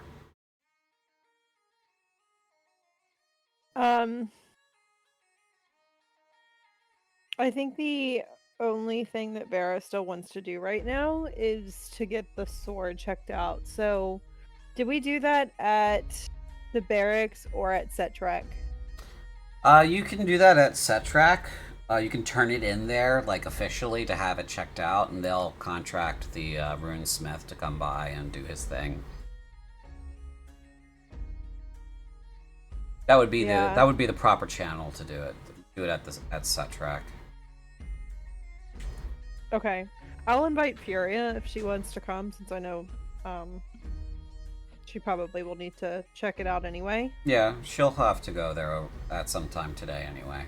So. Okay. So nothing more for the morning, but I'll have I'll come back in. I'll from an RP standpoint, have mentioned that and plan to do that for later today. Okay. Gentlemen, anything this table wants to talk about before we move on? Looks like we're starting to move on. Okay. I think we're good. All right. So Furia says, "All right. Well, with that said, then I think we have our agenda for the day. Finish breakfast, head over to Setrak, do the administrative bullshit and paperwork, and you turn in the sword. We do the paperwork for these two. I am conscripting them for continued service. And then I think I want a bath. I think a bath is in order. So. Fix the bathhouse. Oh, was there something wrong with the bathhouse? Dominic's gonna gesture the quiet gesture, like the hand at the neck, kind of don't mention it. Oh, like the neck slash, kind of don't just shut up. Yeah. She's looking around. She's like, "Oh, now what did you do? What did you do to the bathhouse?" We didn't do anything to the bathhouse. We defended the bathhouse. Okay. What happened to the bathhouse? There was an elemental problem. No. Oh. We should check it out on the way. Oh. Honestly, I had that thought too. Why don't we see how far along they are? Maybe there's Okay. at least one working. Oh wait, didn't one of us find a bunch of those crystal doohickeys? Also, with the neck slashing motion, again, just more exaggerated. Crystal doohickeys? What's a doohickey? This is not a word I know. The veneer of official knight and knightliness is gone now, and it's you see child concern, very upset at the moment. I mean, honestly, if baths aren't working, I totally understand. What's a doohickey? It's like thingamabob. It's not a real word. Okay.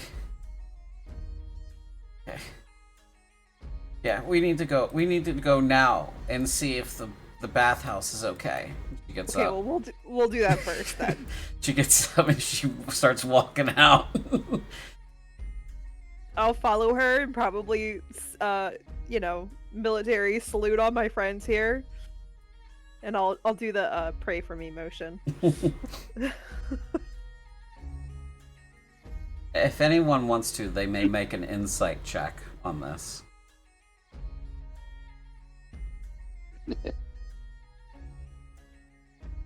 Sure. I'm never passing up a chance to roll with +0. 7. There's some good ones. There's a couple good ones. You know what? It's fitting that Reinald doesn't get it. And that Dominic doesn't get it either. Also completely oblivious. Yeah. Let's see. And then, Vera, did you roll? Oh, I have not. What am I rolling? Insight. Sorry, I didn't realize it was for me because I was already following her. For everybody. Okay. 15. 15 is the number you needed. As you are watching her walk out, like the shift in her demeanor at the mention that there's something wrong with the bathhouse helps you put together that she is of Cheyenne descent. It's a Cheyenne. Bathhouse is also Cheyenne. Mm. So you put together that she thinks of it as a piece of home. So when you told her that it was in trouble, it brought up a lot of feelings for her. I did say we defended the bathhouse. Yeah, but So. 15-year-old. Oh yeah, no, Vera totally knows she's on a babysitting mission right now. Yeah. So you guys are who is going with the gals here? I'm staying low down in the inn here. Okay. James? Yeah, I'm not. James is still working on the wood carving. Okay. And Reginald and Agnar, you guys are staying behind too? Don't we need them for the paperwork? Yeah, but Furia has left. It is official duties have exited her brain. So Okay. if you're gonna get them, that's on you to get them. When I notice they're not following, I'll probably we are also going to set track. You need to come with me. Oh, scrambling. The wine glass almost comes with. Yeah, bring it with you. It's fine. Okay, so Let's go. it's four of you, Renault, Agnar, Vera, and Furia. You guys are entering the city. There is heightened presence of the Night Raptors at the gate, but they do let you through. They can't say no to Furia or to Vera, and since you two are basically attached at their hip, they don't say no to either of you, but they do charge you 4 copper pieces to enter the city. You guys take the west road around the edge of the city. Head down towards the bathhouse, and you check that corner, and she goes right inside after looking at the building for 5 minutes, just checking the exterior very thoroughly, and then she goes inside. Does anybody follow her inside?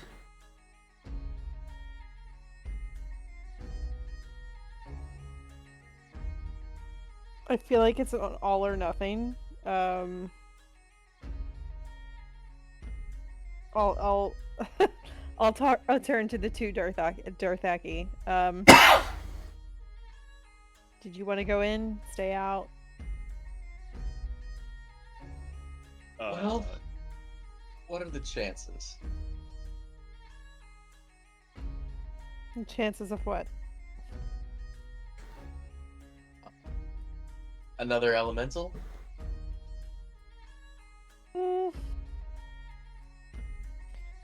I think we took care of that problem. I think I'm more scared of Furia.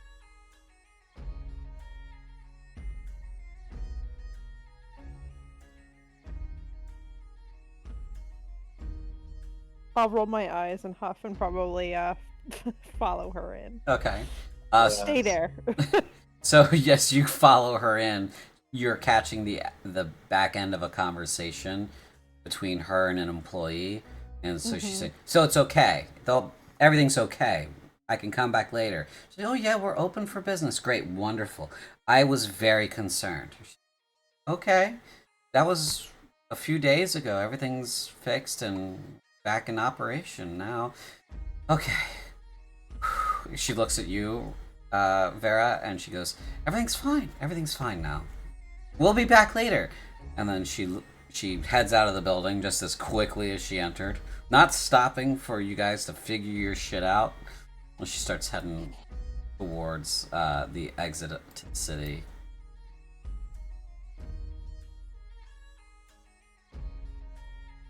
While we walk, I said, "I told you we defended it."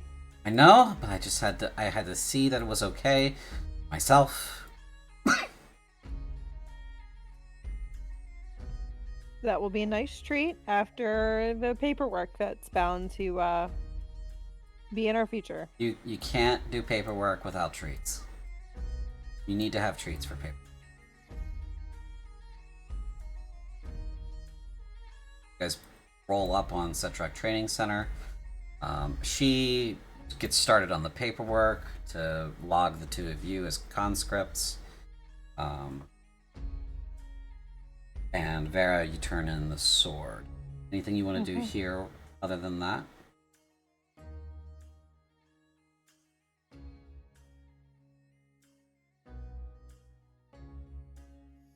No, not for me. Okay. Anyone else?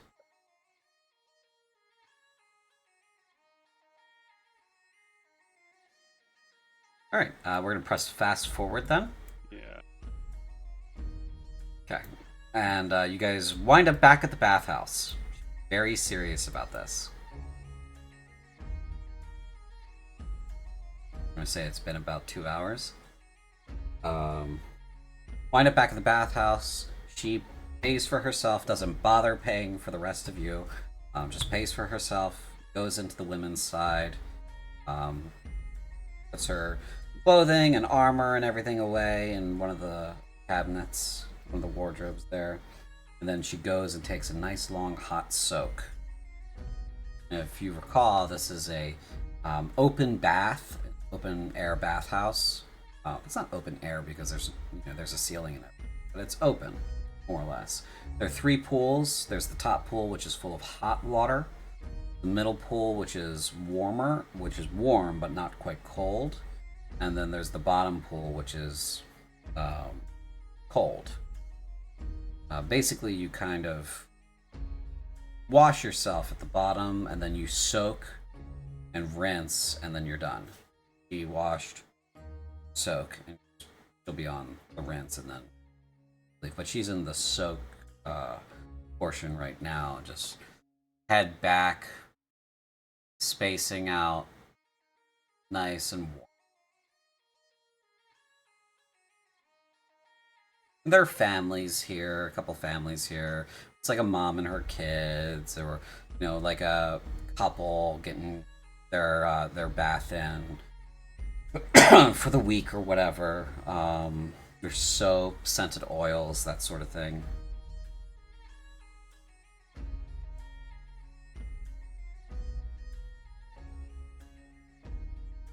Anyone else partake in a bath or no?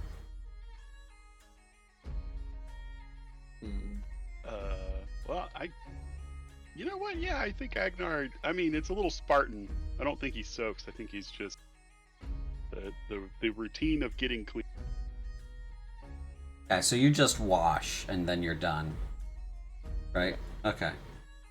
Same for Reinhold, I think. Okay. What about Vera? Vera will absolutely take a bath. Probably spend a little bit more on the heated side than she should. So, do you sit like near Furia, like within talking distance with her? Probably not. Unless it seems like she's open to talking. She seems open to talking.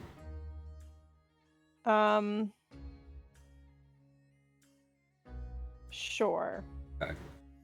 So, as you kind of like settle in near her, you can tell that like her eyes are not closed. She's actually watching Renault and Agnar, and she says to you, just loud enough for you to hear, but not really anyone else. She says, "Look at those idiots.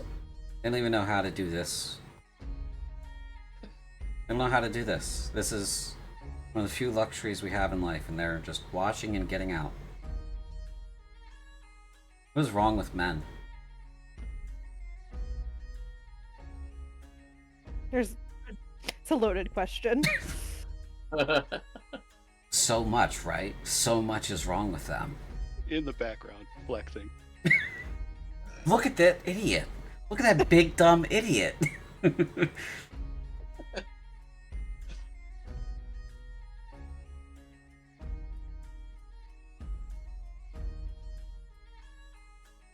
Meanwhile, we're having like a dumb conversation about like, yeah, I mean, but look at this muscle on my back that I get from pulling back the bow. Like it gets, I don't get the arm muscles, but.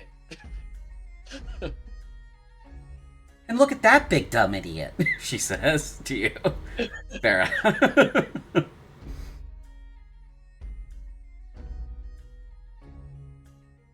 after, do you rise to the bait or no?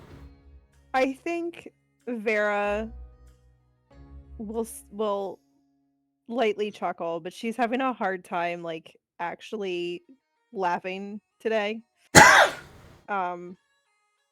But she appreciates the gesture to try to like make her smile. Like she recognizes it for what it is. Yeah. After a bit, the two of you gentlemen are done because you guys only washed and rinsed, and you are done. She gets up and says, "All right, well, I guess you can't leave them alone for too long. They're bound to get into trouble. Have to teach them that this is something that we do here. Otherwise, they're gonna just ruin our bath for as long as they're around, and I can't abide that." Conscripts.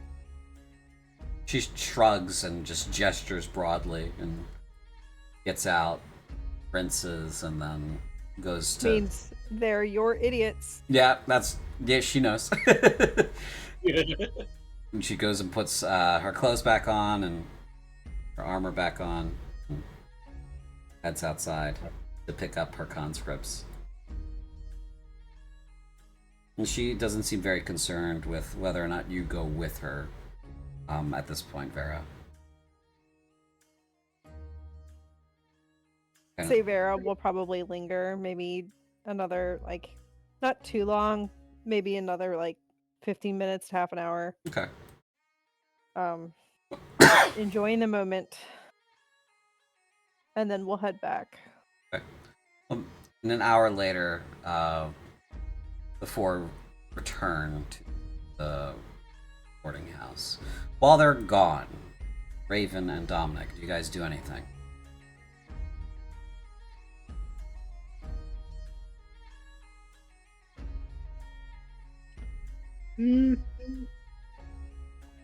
Not that I can think of.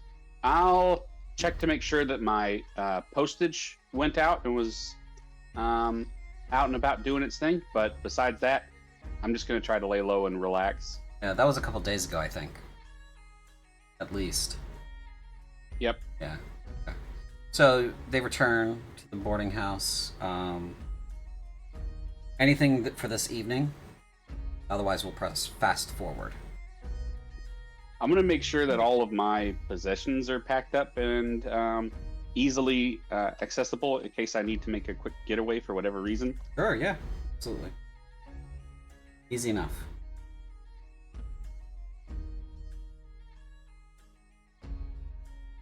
Okay. Since no one's chiming up, we'll fast forward to the next thing I have on my agenda. So that will be 2 days from now. If there's anything that anyone wants done in that interim period, now is your chance.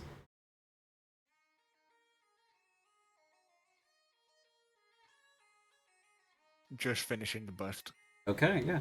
If you'd like to make a wood carving roll, you absolutely can. I'm just too scared to fill this one. It's DC 10. Uh-oh. Okay, you made it. Oh. Yeah. Definitely not your best work, but it is one of the largest pieces you've made. So because it's much larger, you can see more of where you have room to improve. But you have also perhaps been emotional while working on it.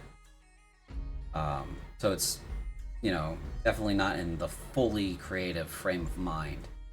But emotional, which does help. Does help it, so. Alright then.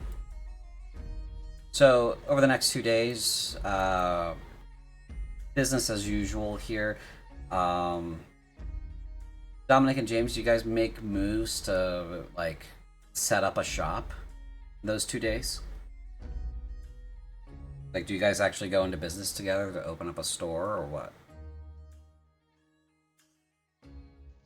I'm going to entirely start laying the groundwork for reestablishing my merchant kingdom. Okay. And James will absolutely assist. okay.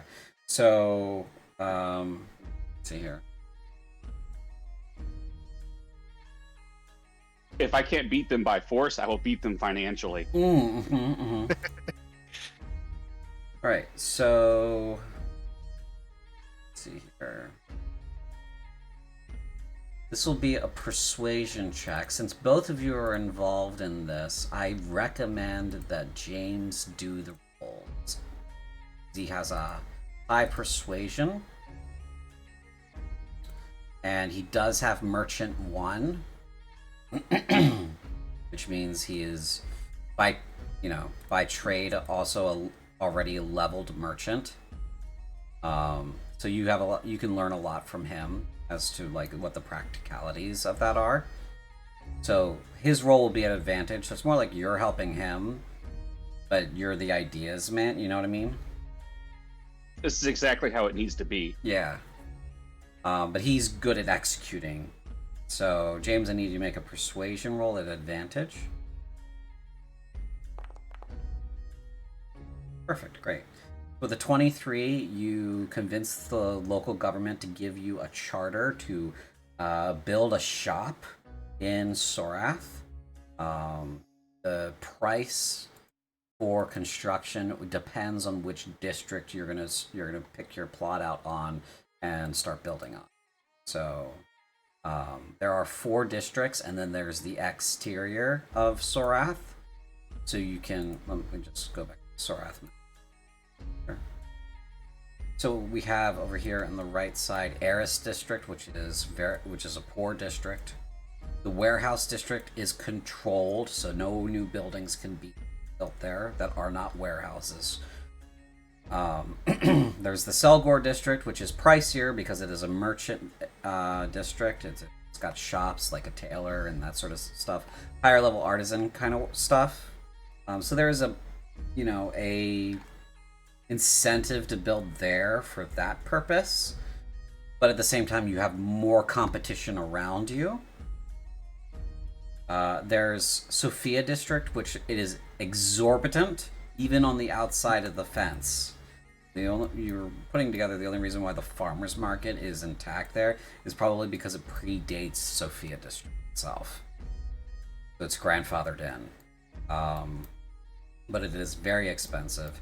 And then Travos district, which is not quite super poor, but it is on the lower half of like the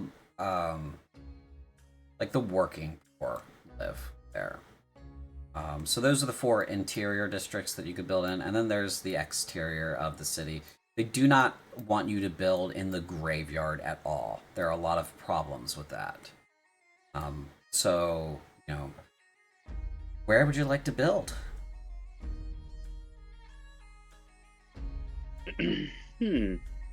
My suggestion is in the top left. This one? And hear me out also. This is where a lot of young businesses kind of get into the weeds and they kind of get lost, and this is why so many new startups fail. Really, what we need to do is go in fast with a big bang and then hit a need, supply, and demand for the necessary goods, staying open, 24/7. I'm thinking something like 7-day mart. And then, hear me out, franchise.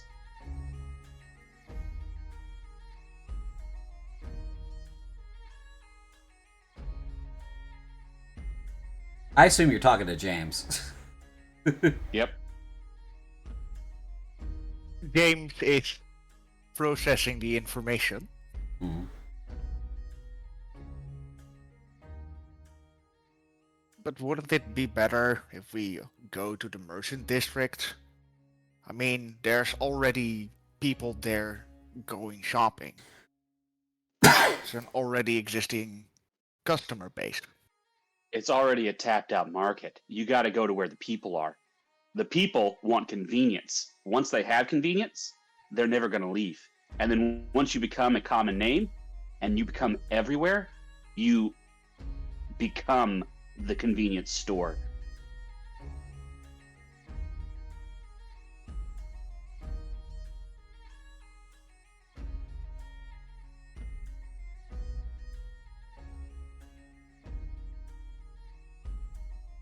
I hear. Do we have any indication of prices?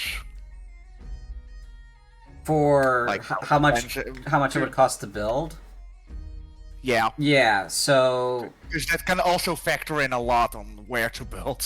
so the taxes and the construction costs for Sophia will run you in the neighborhood of 1,500 gold pieces to build in Sophia District.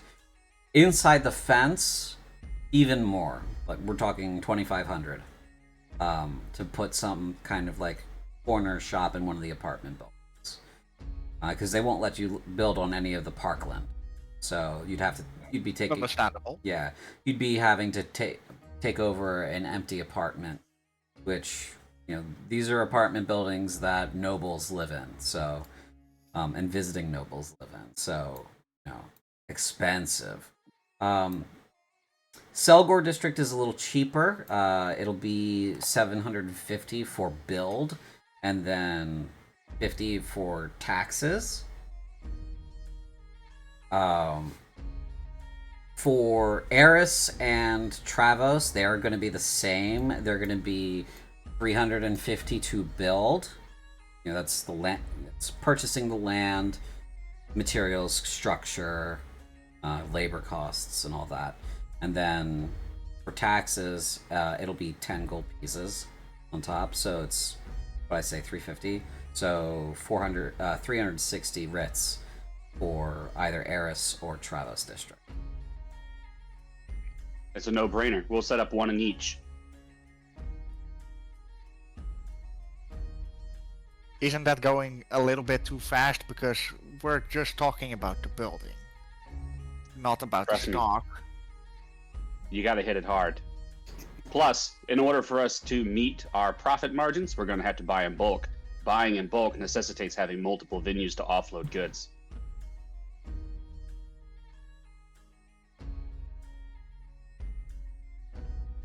This is the duel of the century right here.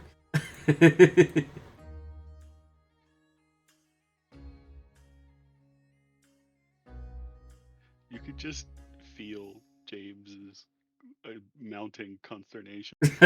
Yeah.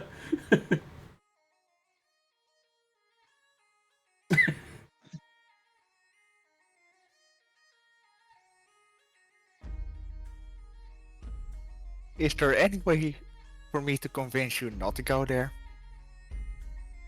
Dominic puts 650 writs into a bag.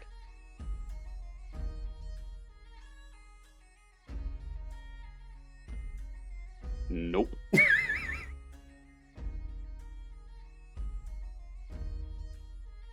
Just wait. One day in the very near future, there'll be a Sevens Mart in every town, every district. Also, you're planning to keep 2 shops open 24/7 with just the 2 of us. No. Luckily, there happens to be a surplus of people we can hire about. I happen to know some very good maybe former thugs, but I'm sure they're very reliable.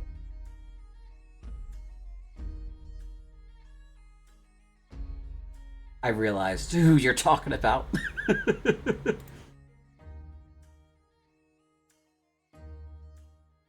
Please, no.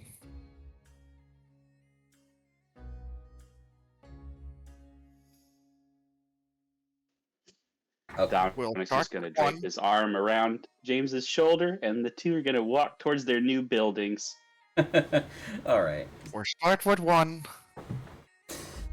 And we'll see from there. All right. Alright? Yeah. So you guys put down money, 360 gold pieces. Do you guys want to split ownership fully? So that'd be 115 or hold on. No. That's not how math works. 180 each. So deduct that from your gold totals, and you guys will go in on your first business venture together, and that, I suppose, will be what your characters will be doing for the foreseeable future. Yeah. Yep, this and rapid expansion. Okay. And plotting the death of the Sharon family. Yes. Every one of them. On that note, you do get a court summons to Sorath about 2 weeks later. So. That's the chance to open the Four-Death branch. Okay. I'm gonna have you make a roll soon, but just sit on that for a second there. I do want to loop around to Vera. Vera, in the next 2 or so weeks here in Sorath, Furia, Agnar and Renault too. Furia leads you guys on a purge through the city. You guys start at the very top of the city here, and basically the that commander of the province, you guys arrest him within like the first 5 days of your mission here. He gets arrested and he is sent back to Four-Death to answer for his complete mishandling of this whole incident. That would have been, who was this? Commander Lester Ver Van Cressa, a nobleman. There are several other high-profile arrests in the process. Reyna Salvor, who's an aide to the governor, is arrested. And that's it there. Anything light duty, I will absolutely bring Mayhem with me. Or yeah. Anything I think will get dicey, I will I'll stay with James. Okay. For purposes of expedience, a little bit here, while you're doing your purges here, Nikolai Vercherin and his wife, Evelyn Manipul Vercherin, are summoned back to Four-Death, leaving the governorship open and empty. So the mayor of the city basically takes over the city for the time being. The mayor of any provincial city like this is basically just like a just like a vice governor posting. So, and they're extremely cooperative for your purposes. Once the purge is over, Furia stays here for about a month. And change. This brings us to like the middle of Junipos, which she then receives a summons to return to Helcorth. If you want to go with her or not is your choice at this juncture.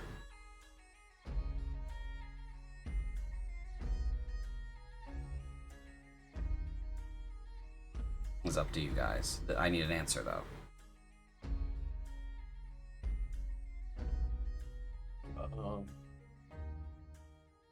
I mean, I think Reinhold was down for it. Yeah, at this guy, point, yeah. at this point, I think Agnar has decided that what he wants to do, what he feels like his most useful place in the world is right now, is killing cultists. Okay. So if he feels like she's going to go do more of that, or at the very least, he's going to pose that question to her when it comes up, and if the answer is yes, he's going. The answer is absolutely yes. Killing cultists and demons is work. Okay. And Vera. What does Vera want to do? I think Vera would want to take a little bit of the vacation, figure out what to do next, and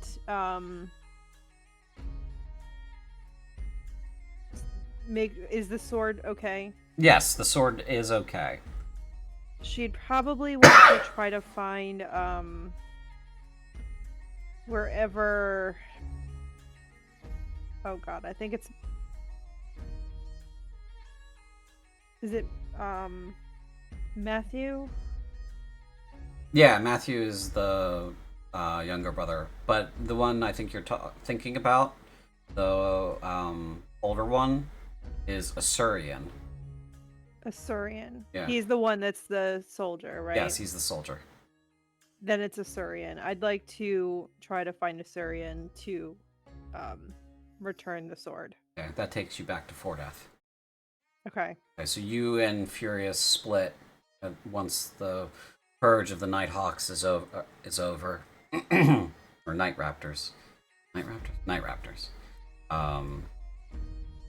And you return the blade to Asurian.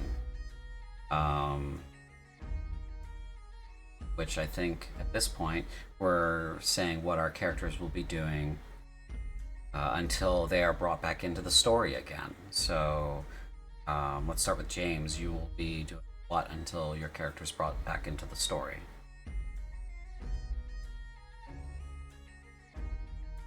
Basically managing a shop, making sure it doesn't run into the ground.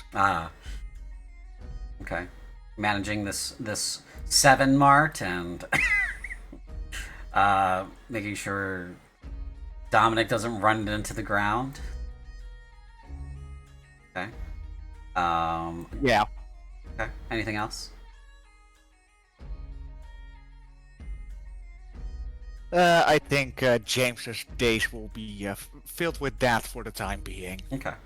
Lots of spreadsheets and materials and goods. Yeah. Agnar and Renault, you are brought with Furia to on her road to Helcorth. It takes you south along the road towards Morith first, and then down further south across Victory Road to Helcorth, across the King's Highway. For this, I do need you to roll d20s. So each of you, I need to roll d20. D20.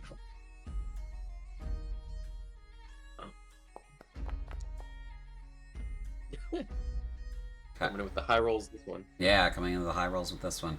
Okay, that's bad.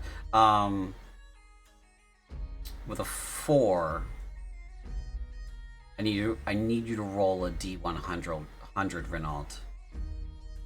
And this is for no. how badly fucked up you get. Oh boy. Okay.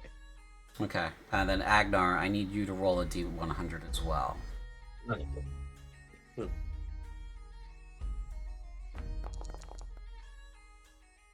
A 2. Okay.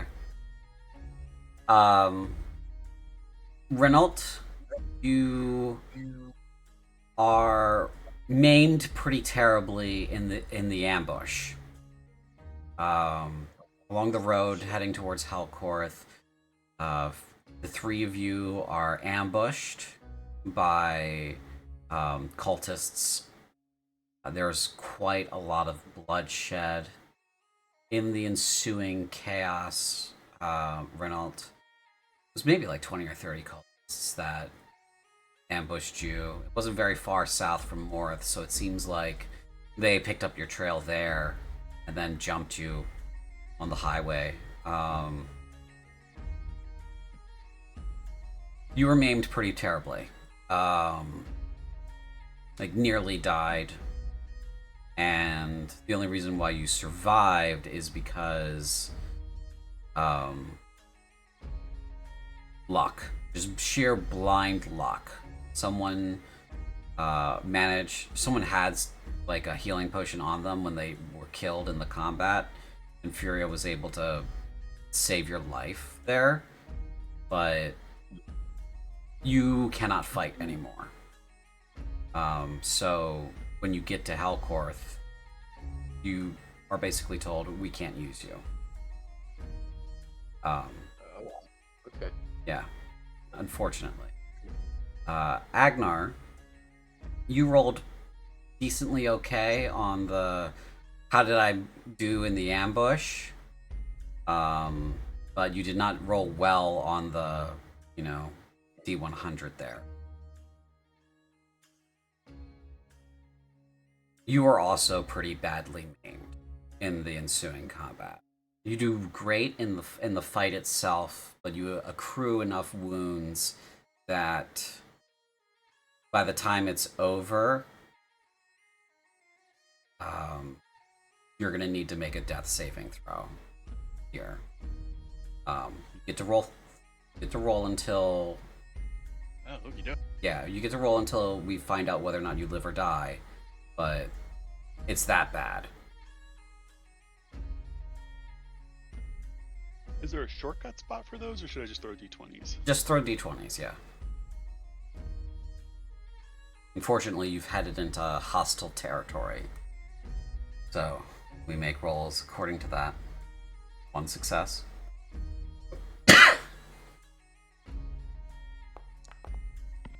One failure.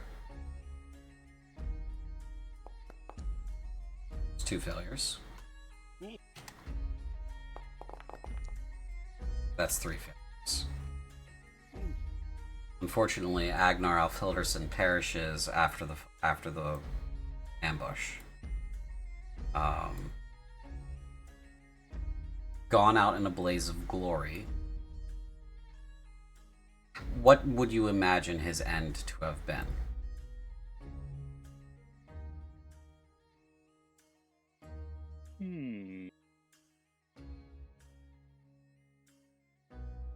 I feel like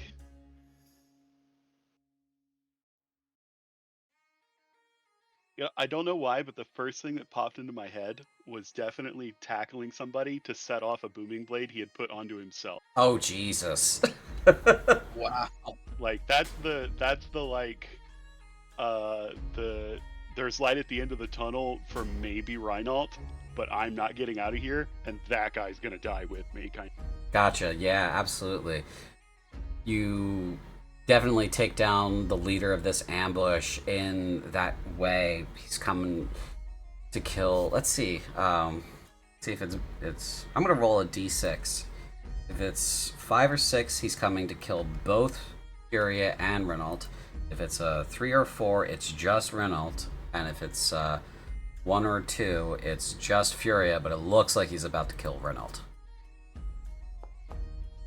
Okay, he was about to kill both of them, so you do save both their lives in what you do, sacrificing yourself nobly.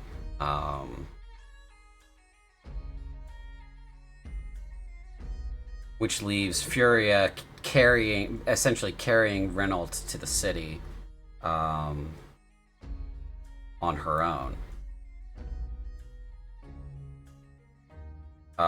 She is inconsolable for several weeks, and then you're there when with her because you are convalescing Renault, and she's also that's when she receives the news that the 14th was destroyed.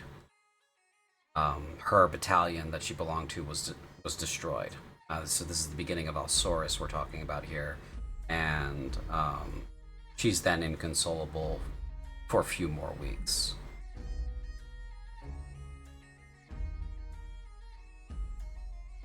Renault's gonna take this pretty hard. Mm. What's the? Do you mind if I ask what kind of maiming I got? Like, I leave that to you if you want to decide that, if that feels better. Because I know this is like, we got through the campaign and now you're maimed, right? And that can be a little rough, so... No, it's... I totally get it. And no matter what the maiming is, there is no way back into being able to fight. Not right now.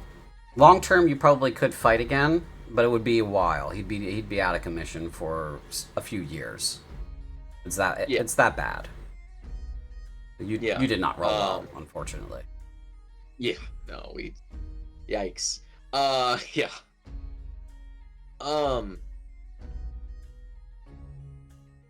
Like a very badly broken leg, perhaps. Sure, yeah. Like crushed. I mean, yeah. Yeah.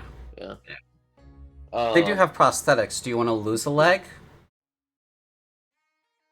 Honestly, it's tempting because this Renault is going to want to continue and get vengeance for Agnar, and he'll do anything to do that. Okay. So yeah, absolutely. All right. So they fit you for a prosthetic, which puts your recovery time a few years from when this occurs. Furia does take you through via teleport because you can't be transported back to Fordeath. She sticks around with you there for a while.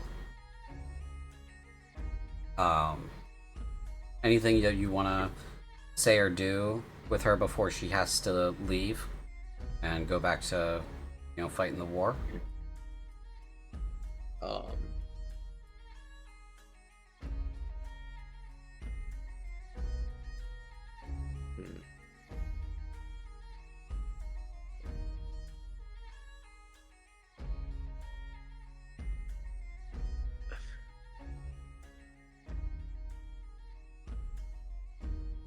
I think that Renault is going to want to learn from her, but he knows that, I mean, she's going off to war and he's stuck in the academy or in this bed, and yeah, and he can't really do anything for the moment. Yeah. But before she leaves, he's going to promise her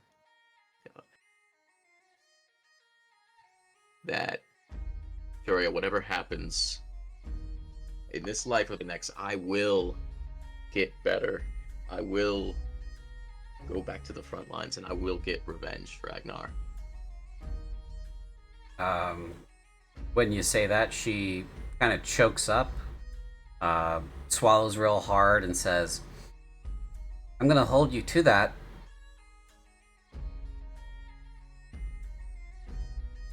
You better. And that's when she leaves your hospital room, and returns to the war. I know we're at 8 o'clock. I do have to get to Dominic here. Dominic, you are summoned back to Fordeath. for the trial. The lawsuit was taken up by the royal court, and I need you to make a couple of rolls. The first one is maintaining your composure. This is, I would say, a wisdom saving throw.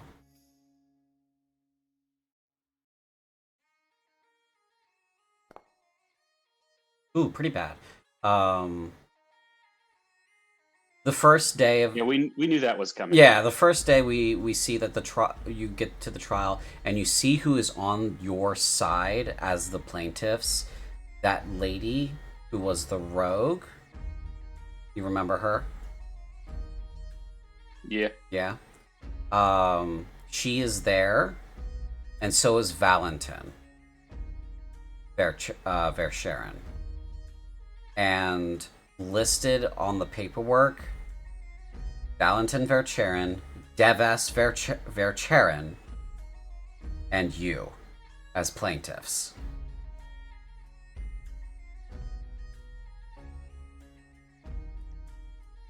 Yeah, I could see that would be very hard to maintain composure with. Yeah, you probably lose your mind for a couple of days, just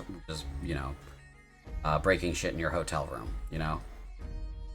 However you want to express that. How would Dominic react to this?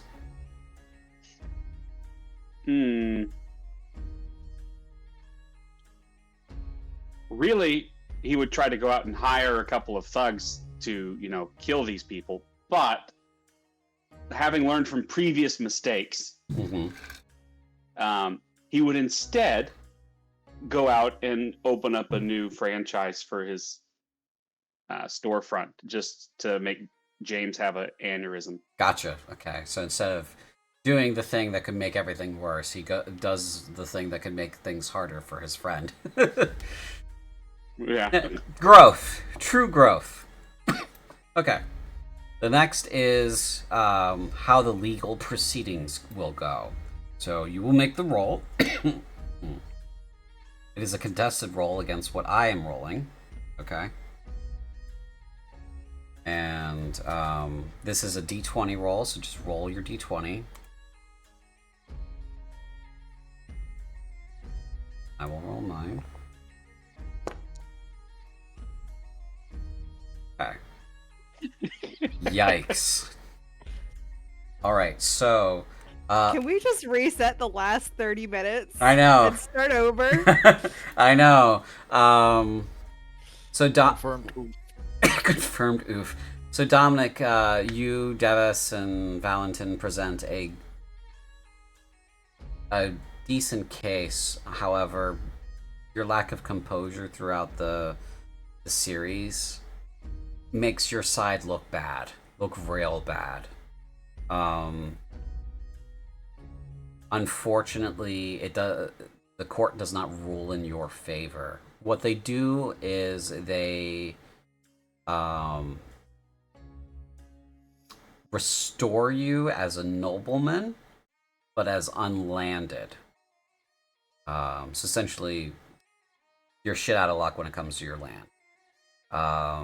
The other terms of the lawsuit, which were, saying that the Sharon were responsible for the death of your family, that, Valentin said he was just following Nikolai's orders, and that he was compelled to do so, and Devis's presentation of evidence of the same essentially fell on deaf ears at the time, despite the overwhelming evidence, because, when the Charons, Nikolai, and his mother presented their case that Nikolai didn't have anything to do with it, he had already left, and if Nikolai had done so, there would be a paper trail, there would have been proof. There isn't any, unfortunately. So the gambit didn't pay off, unfortunately. Your sister is now aware that you're alive, but she is unhappy with you, and this is your last roll. Your last roll is a persuasion check to rebuild your relationship with your sister.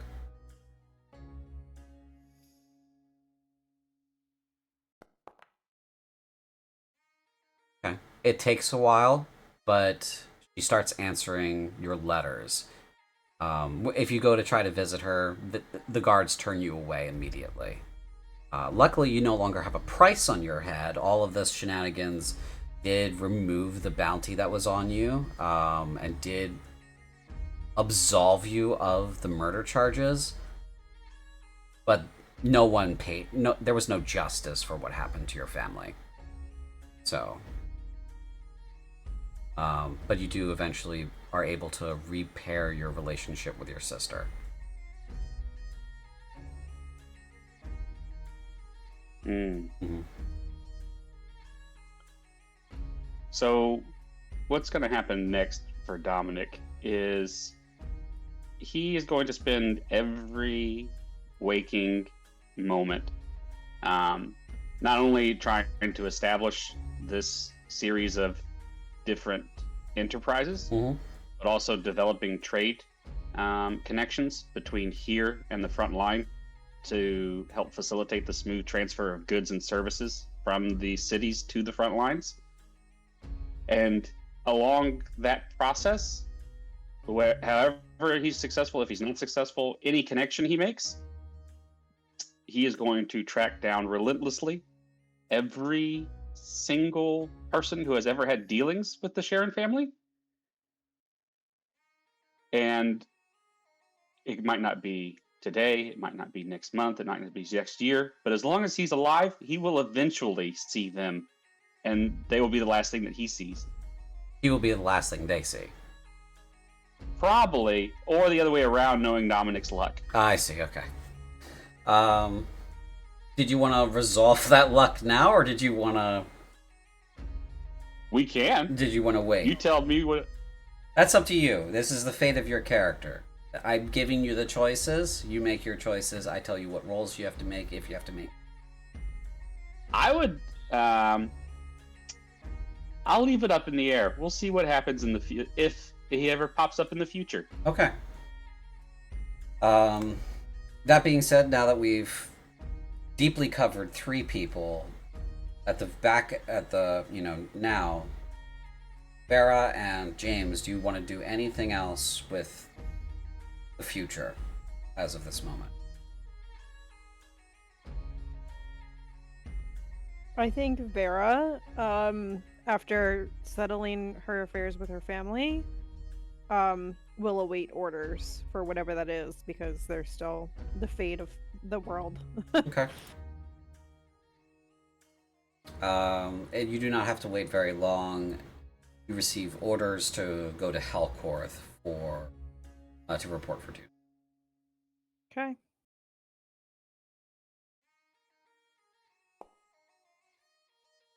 You are also similarly ambushed on the road by cultists. Okay. I do need you to make a D20 roll.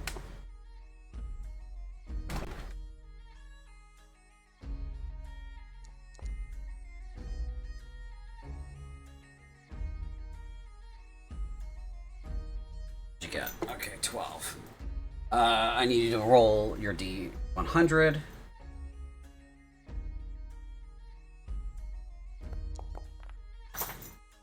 Two. You're wounded pretty terribly in the ensuing combat. Not as bad as Agnar, because you did roll a 32. The way this is working for full transparency is I'm flipping the percentage there. So, 12 is 60% of 20. So to get out of the ambush, you would have needed to roll a 60 or better. She essentially, with a 32, is getting out of the ambush with half of her hit points. Agnar, on the other hand, let's see, where was that? There it is. I've rolled a 2 on his. He needed to roll a 50. With a 2, it was way low. It was basically mortally wounded. Does that make sense, everybody? Yep. Yeah. And Renal rolled so low, he would have needed actually a 60. He did get a 73, which is why he survived. And didn't have to roll any death saves. Oh. Yeah. Okay. Yeah. And he should come work for me to claim revenge. James, was there anything you wanted to do? I think James is going to try to live a relaxed life as a shop owner. All right.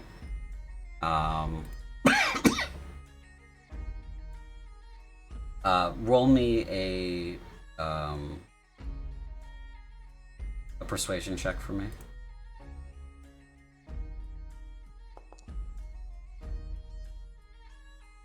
This is something that you're good at. You do accomplish this, and you don't make any new enemies while you're here in Sorath.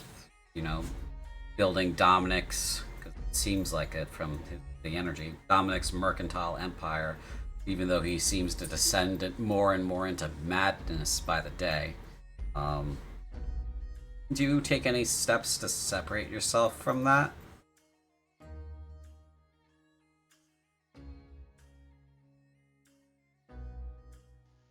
I am Trusted trying business partner.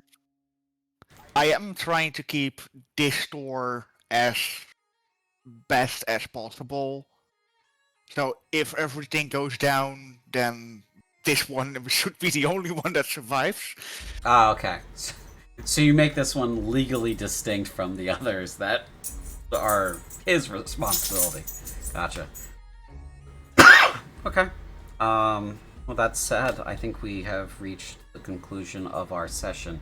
I have, by my recollection, I believe Rianne's idea, what she wanted to do, was to return back to her barony, get married, have children.